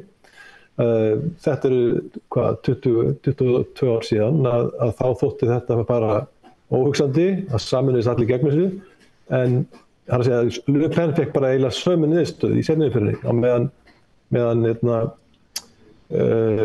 aðrir sópuðu sér með Chirac sem að fór frá 19% í fyrri umferð upp í 82% í seinni umferð. Þannig að þetta myndi aldrei gerast í dag, þannig að við verðum það einhvern veginn það finnst mörgum með óþægilegt kannski en allavega ég held að á Evrópuþinginu og í svona þessu stóra sviði þá verður ekki mikið gert svona til að semja við, ég held ekki, allavega ekki nema það í algjörri neyð og Ursula von der Leyen hefur strax sagt að hún og hennar bandamenn séu sigurvegarar þrátt fyrir allt og muni standa vörð þessa klassísku Evrópu samvinnu og muni ekki láta það gera á sinni vakt að það verði hróflað við því. Hvort að okkur finnist þá hún og aðri að skella skollaeyrum við svona óánægju, það getur verið en allavega þau mun ekki vera að fara að semja við öfgahægrið í bráð, held ég. Ef ég má að skjóta inn í, það er líka eins og Þorfinnur að segja, bara Ursula von der Leyen gefur mjög skýr skilaboð strax með því að segist vilja vera í samvinnu við frjálslynda miðjuflokka og sósíaldemókrata, þá er hún líka að gefa skýr skilaboð það að hún ætli ekki að fara á tesin lengra til hægri. Við erum líka að sjá eins og Áslaug var að nefna að í þeim löndum sem liggja að Rússlandi og eru í nálægð við stríðin í Úkraínu, eins og í Pólandi, þar náttúrulega öryggis- og varnarmálin gríðarlega fyrirferðarmikil. Og við erum líka að sjá að það er munur á úrslitum þessa kosninga í Norður-Evrópu og í Vestur-Evrópu, þar sem að við getum með nefnt Danmörk og Portugal og í raun og veru þráttur mikla ágjöf eins og Jón var að lýsa hér áðan að þá standa sósíaldemókratar á Spáni sig mun betur heldur en kannski margir óttuðust og þannig að vinstrið í raun og veru að heldur líka velli í Hollandi, Danmörku og Portugal og kannski meira á Spáni heldur en óttast var. Síðan þessi sigur Donald Tusk í Pólandi gríðarlega mikilvægur vegna þess að varðandi bara það sem að gerast í Úkraínu og innrás Rússa þar inn og yfirvonandi hættu. Þannig að þessi skilaboð sem að Ursula von der Leyen sem að Þorfinnur var að tala eru ótrúlega sterk skilaboð í raun og veru þar sem hún að segja nú hingað ekki lengra, við gerðum ákveðið samkomlega eða sveigðum okkur inn í ákveðnum hlutum varðandi útlendingafrumvarpið en við ætlum ekki að gera neitt meira af því. Við ætlum að standa þessi flokkar að bandalagi og það líka meðal annars til þess að gefa skýr skilaboð til Rússa.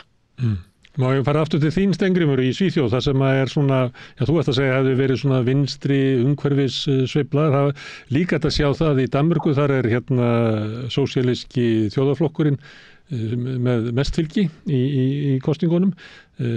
Vinstri flokkurinn í Svíþjóð, þetta eru systurflokkar VFG, báði tveir, þótt að VFG hafi nú líka verið ykkur tengslu við Enhedslisten í Danmörku. Hvað, þetta vinstri sveifla eða hvað þetta sem í Skandinavíu? Þetta nú alveg örugglega vinstri sveifla, umhverfismálin vega þarna náttúrulega langmest og þannig að það vinstri flokkurinn og umhverfisflokkurinn sem eru sigurvegarar kosningana. Og það dálítið skemmtilegt að hugsa til þess að það voru þeir tveir flokkar sem voru mest eiginlega á móti Evrópubandalagsaðildinni.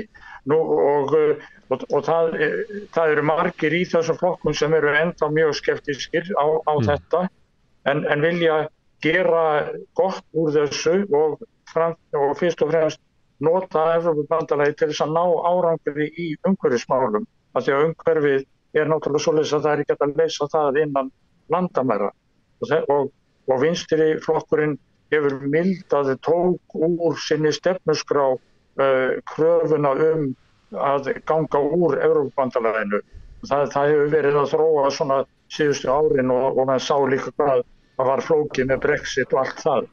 En þannig að nú fara vinstri og umhverfissinnar inn í Evrópubandalagið með umhverfismálin og það eru mál sem hinir flokkarnir hafa ekki sett á oddinn. Sumir flokkar hafa haldið sér dálítið til hlés og aðrir hafa beinlínis verið á móti því og véfengt samþykktir sem Evrópubandalagið hefur gert.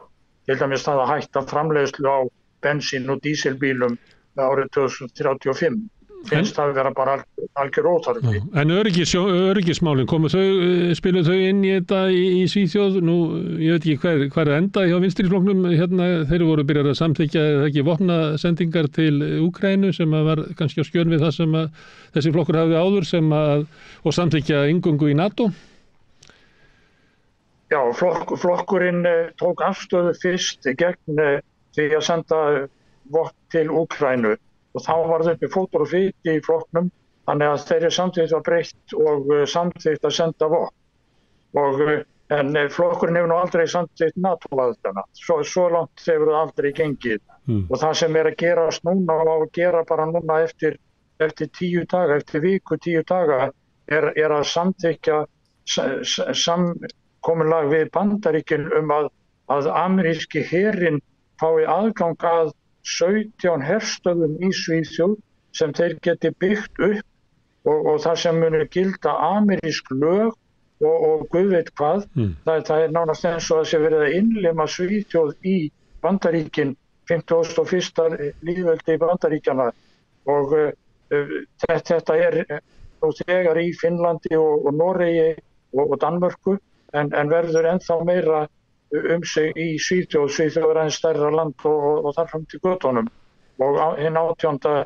júní á sænska þingið að taka afstöðu þetta og það er náttúrulega augljóst mál að vinstriflokkurinn er mjög á móti þessu og það er líklega umhverfisflokkurinn líka en aðrir flokkar þeim finnst þetta kannski vera bara allt í lagi. Já, þannig að það er skrítið það sem að gerast akkurat núna að þessi sko sterka hægri sveifla sem sést úti á meginlandi Evrópu, hún er ekki svona sterk hérna en hins vegar sko hernaðarbatteríið, það er að tröllríður hér öllu, það er ekki tekin viðtöl við fríðarsinna í sjónvarpinu, diplomata og svoleiðis, heldur eru það allt einhverjir herfúringjar sem eru látnir tjá sig stríðið í Úkraínu og sko, og ef til umræðu kemur Gaza og eitthvað svoleiðis sko. Það er bara hernaðurinn sem snýst allt sko. Það hljómar svolítið eins og Ísland hérna, það er vaxandi umræða varnarmál og öryggismál hérna á Íslandi og kannski fæ ég að spjalla við því Steingrímur hérna og fá fleiri kannski Íslendinga sem að búa á Norðurlöndunum að ræða þessi mál einmitt. En ég ætla að þakka ykkur öllum kærlega fyrir hérna komuna og þetta Evrópuþing Íslendinga í Evrópu. Rósa Björk, Jón Sigurður, Þorfinnur, Steingrímur og Áslaug, kærar þakkir. Já, við þakkuðum kærlega fyrir aftur sem að koma hingað á Zoom og þau sem að komu hingað inn í settið og Birni Þorláks fyrir aðstöðuna með þátt kvöldsins og Pétri og Laufeyju fyrir að taka upp og senda út og ykkur sem að breytið þessu spjall okkar í fjölmiðlun. Þið getið hjálpað okkur við að byggja upp dreifikerfi, það er byggt upp á góðri afspurn. Ef þið segið vinum og vandamönnum fá efni sem að ykkur líkar hér, að þá kíkir það fólk kannski á okkur og þar með stækkar dreifikerfi. Þið getið bent á að við erum á Facebook og við erum á YouTube undir nafni Samstöðurinnar, við erum á öllum hlaðvarpssveitum undir nafni Samstöðurinnar og einstakra þátta. Við erum í útvarpinu á 89,1 á FM á höfuðborgarsvæðinu en það má líka sækja þær útasendingar á spilaran. Það er spilari.is á netinu og spilarin líka app sem má hlaða niður á síman og hlusta á Samstöðuna og allar íslenskar útastöðar hvað sem er í heiminum. Við erum komin í sjónvarpi til þeirra sem að skipta við Síman fjarskiptafyrirtæki, þar eru númer 5 á fjarstýringunni. Kannski munu önnur fjarskiptafyrirtæki bjóða sínum viðskiptavinum upp á efni frá Samstöðunni 24 tímar á sólarhring 7 daga vikunar, allan ársins samfélagsumræða við þetta rauða borð og í öðrum þáttum Samstöðunar. Samstöðun hefur verið byggt upp af áskrifendum. Áskriftin er 2.500 krónur á mánuði. Ef þú vilt slást í hópinn og taka þátt í að byggja upp Samstöðuna þá getur þú farið inn á samstöðun.is, það er hnappur sem ástendur áskrift og skráðu fyrir áskrift. Þú mátt borga meira þú vilt og þau sem að kjósa geta látið áskriftin að reyna sér félagsgjöldin í Alþýðufélagið og það er Alþýðufélagið sem á og rekur Samstöðuna. Allt sem þið sjáið hér og heyrið er í boði áskrifenda og við þökkum kærlega fyrir. Ég ætla að segja góða nótt í bíli. Ég verð hérna næst við rauðaborðið annað kvöld klukkan 8 með umræðu samfélagsmál. Góða nótt. Segðu það á Samstöðinni. Samstöðin er í eigu hlustenda, áhorfenda og lesenda. Sláist í hópinn og gerist áskrifendur.